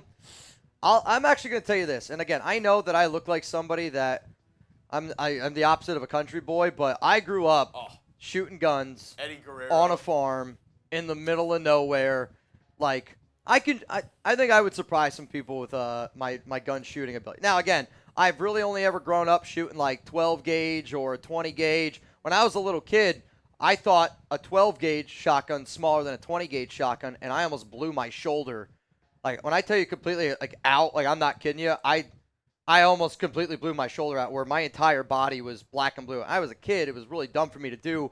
We were shooting clay pigeons. My grandpa used to have a machine, but I could shoot a deer rifle. Merc. What's up, man? Since McDummy with the Pats now, do we still owe him? Yep. 6-year deal, man. We still are paying him. Paying John Gruden, still paying McDummy, and we're still paying. The last super chat is Tuna's in the house. Tuna is in the house. I think that is the perfect segue to the end of our show and this duck race because we got a lot of people in for this duck race. I see Andrew D. Arnold, or D. Ammon, sorry. Ammon, you in. I got Keith, Craigo, AT&T in. Joe, Chugs, WCW Invasion was one of the best times in wrestling. I agree. Johnny Be Good, Robus Ars. Wow, Be Good, you're in a bunch here. Dude, AT and Joe said I was a contestant on Beast Games. That's awesome. Were you really? Dude, I'm not kidding you. If that's true, I got to talk to you. That's insanity. We actually, he's not behind me. Miggy Camacho. The other guy in the office who watches the show is Petey, and we had a discussion. And AT and Joe, you might have an answer to this. If you don't, perfectly fine. I don't know if you made it to the city or not. We want to know. Were people fucking in the city? were people doing it in the city? In B City. AT and Joe, let us know. If you know, I know me, Mitch, and Petey all watch the show. Bro, that's the only thing I want to know. Were people messing around in the city? They took him to an island. You're telling people are absolutely getting down on that island. Like there's that part of the show where they can either go compete for something. I don't want to spoil the show, or they can just go have a vacation. You're telling me on that island, people weren't. Come on, man. There's gonna be little Beast Games rolling around here soon. AT&T Joe, Chugs, WCW. That's the one I just read. Okay, and Shep. Okay, but you learned from a Marine. No, I did not. And then Goldust would be at center. We all know that. Goldust was a very flamboyant wrestler. If I want to, who? He's saying Goldust would be the center. He was a very flamboyant wrestler. All right, maybe you go play center for the Niners. Only under center. Yep, go play for the Niners. Only then. tush push. That's awful. All right, y'all. Final chance to get in here to this duck race. I'm going to send Chugs the list of names right now, which the names that I got are, I see Sancho, you just got in. Bradley, you just got in. And then Carlos Rodriguez. Also, Ron, since we hit 3,000 likes, I put you in again. So here's this race, and this one is it's a big one. This race right now is going to be, oh wait, sorry, $20 Venmo, okay, for a chance to win $1,560. $1,560 is going to go to the winner here. Oh my God, AT and Joe said, I'm going to tell you this. People were kicked off the show for doing things in the bathroom while we were filming in Vegas before we even got to the city. I'm just saying. If you guys don't know, that the beginning of that show is filmed in Vegas. Like at Allegiant Stadium. Wow. That's, okay, AT&T Joe. I'm glad that I know that.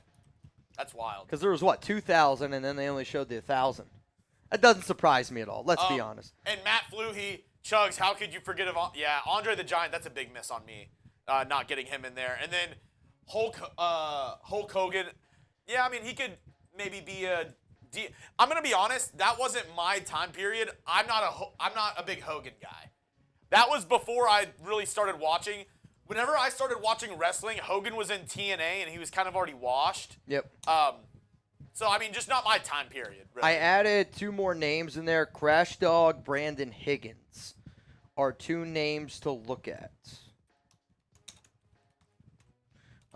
Can you add Hunter Mendel and then Taco Taco? Some of these names. Taco what? Taco Taco. That's the name. Okay. All right. I'm going to look one more time.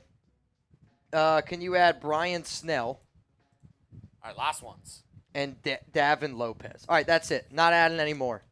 I'm not adding any more. No more. You had plenty of time. Plenty of time to get in. All right. And we're good. Winner's going home with $1,620 here on the Raiders Report. Good luck to all you out there. 3, 2, 1. Run it. And the base just keeps running. If you don't see your name, there's over 100 ducks. There's 152 ducks. You might not get to see your name, but we will go through and I'll show you guys all like the rankings after it, just to keep that in mind. I do want to hear more about Beast Games, and if you did, AT and Joe, did you make it to the city? Because I know you said at Allegiant. That's making me think you didn't make it to the city. Yeah, I'm sorry. Yeah, I don't really know. Tyler Dooling right now in first place, followed by Martin, followed by Marcus. Watch out, Charles up there in a little bit of a strawberry costume. Evelyn Hayden.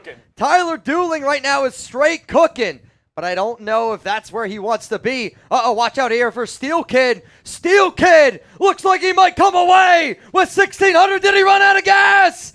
Hunter Jackson. Who's it going to be? Anthony Green. Oh, yeah. An OG watcher. $1,600. Anthony Green. A photo finish. Holy cow, man. Holy cow, man. And a lot of people are trying to get their lineups in. If you want, well, first make sure you're subscribed. If you want to send me your lineup, DM me on Twitter at Jeremy Chugs. I'd like to see your different lineups of WWE superstars in your starting NFL lineup. If you want to DM me your lineups, I'd be more than welcome to see those and kind of go back and forth with you. Hey, Anthony, can you do me a solid, and can you please confirm down below that you just received $1,620? Like, you're just chilling at home watching a YouTube show, and you're like, yeah, I just made $1,600 today. And I do feel good because Anthony Green gets in a lot of races. I don't know if there's, like, when I think about the all-time racers, he's guaranteed top 5. I would say him. I would say Giovanni Tejada is in a lot of races. Crash Dog's in a lot of races. Luis Rodriguez. Luis Rod. Nico Laz is in a ton. Yeah, I mean, we got – I hope he's here. Schefter's done a lot of races, though. Chef doesn't do a lot of winning, and he'll let you know. Raider Sancho's in a lot of races. Sancho's in a lot. Yeah, I mean, there's people that do these races, honestly, every time. Anthony said, holy shit, I fell asleep and I heard you screaming and I woke up and won. Dude, good for you, man. Congrats, dude. Real talk. Congratulations to Anthony Green, one of our OG watchers, man. Hey, that's sometimes the way that it goes. All right, y'all, I'm getting ready to hop on out of here. Reminder, you're going to get an OC video. You're going to get a DC video from me. They'll be coming out definitely in the next 24 hours, no doubt about it. If you're looking for nonstop Raiders videos all season long, hit that subscribe button, turn on those notifications. Shout out to Chug, shout out to the Chat Sports team. And the next time that I'll see you, unless we hire a DC, unless we hire an OC, if we hire any of those positions, I will go live again. But if not, I'll see you guys on Sunday. Bills, Chiefs, make sure you pull up. We're going to be live 30 minutes before kickoff, unless the Eagles and Commanders game is a close one. If that one's a close one going into the fourth quarter, we're probably going to go live just a little bit early. That way we can, watch the game with y'all. Cool. Pete Carroll, welcome to the nation. Let's go.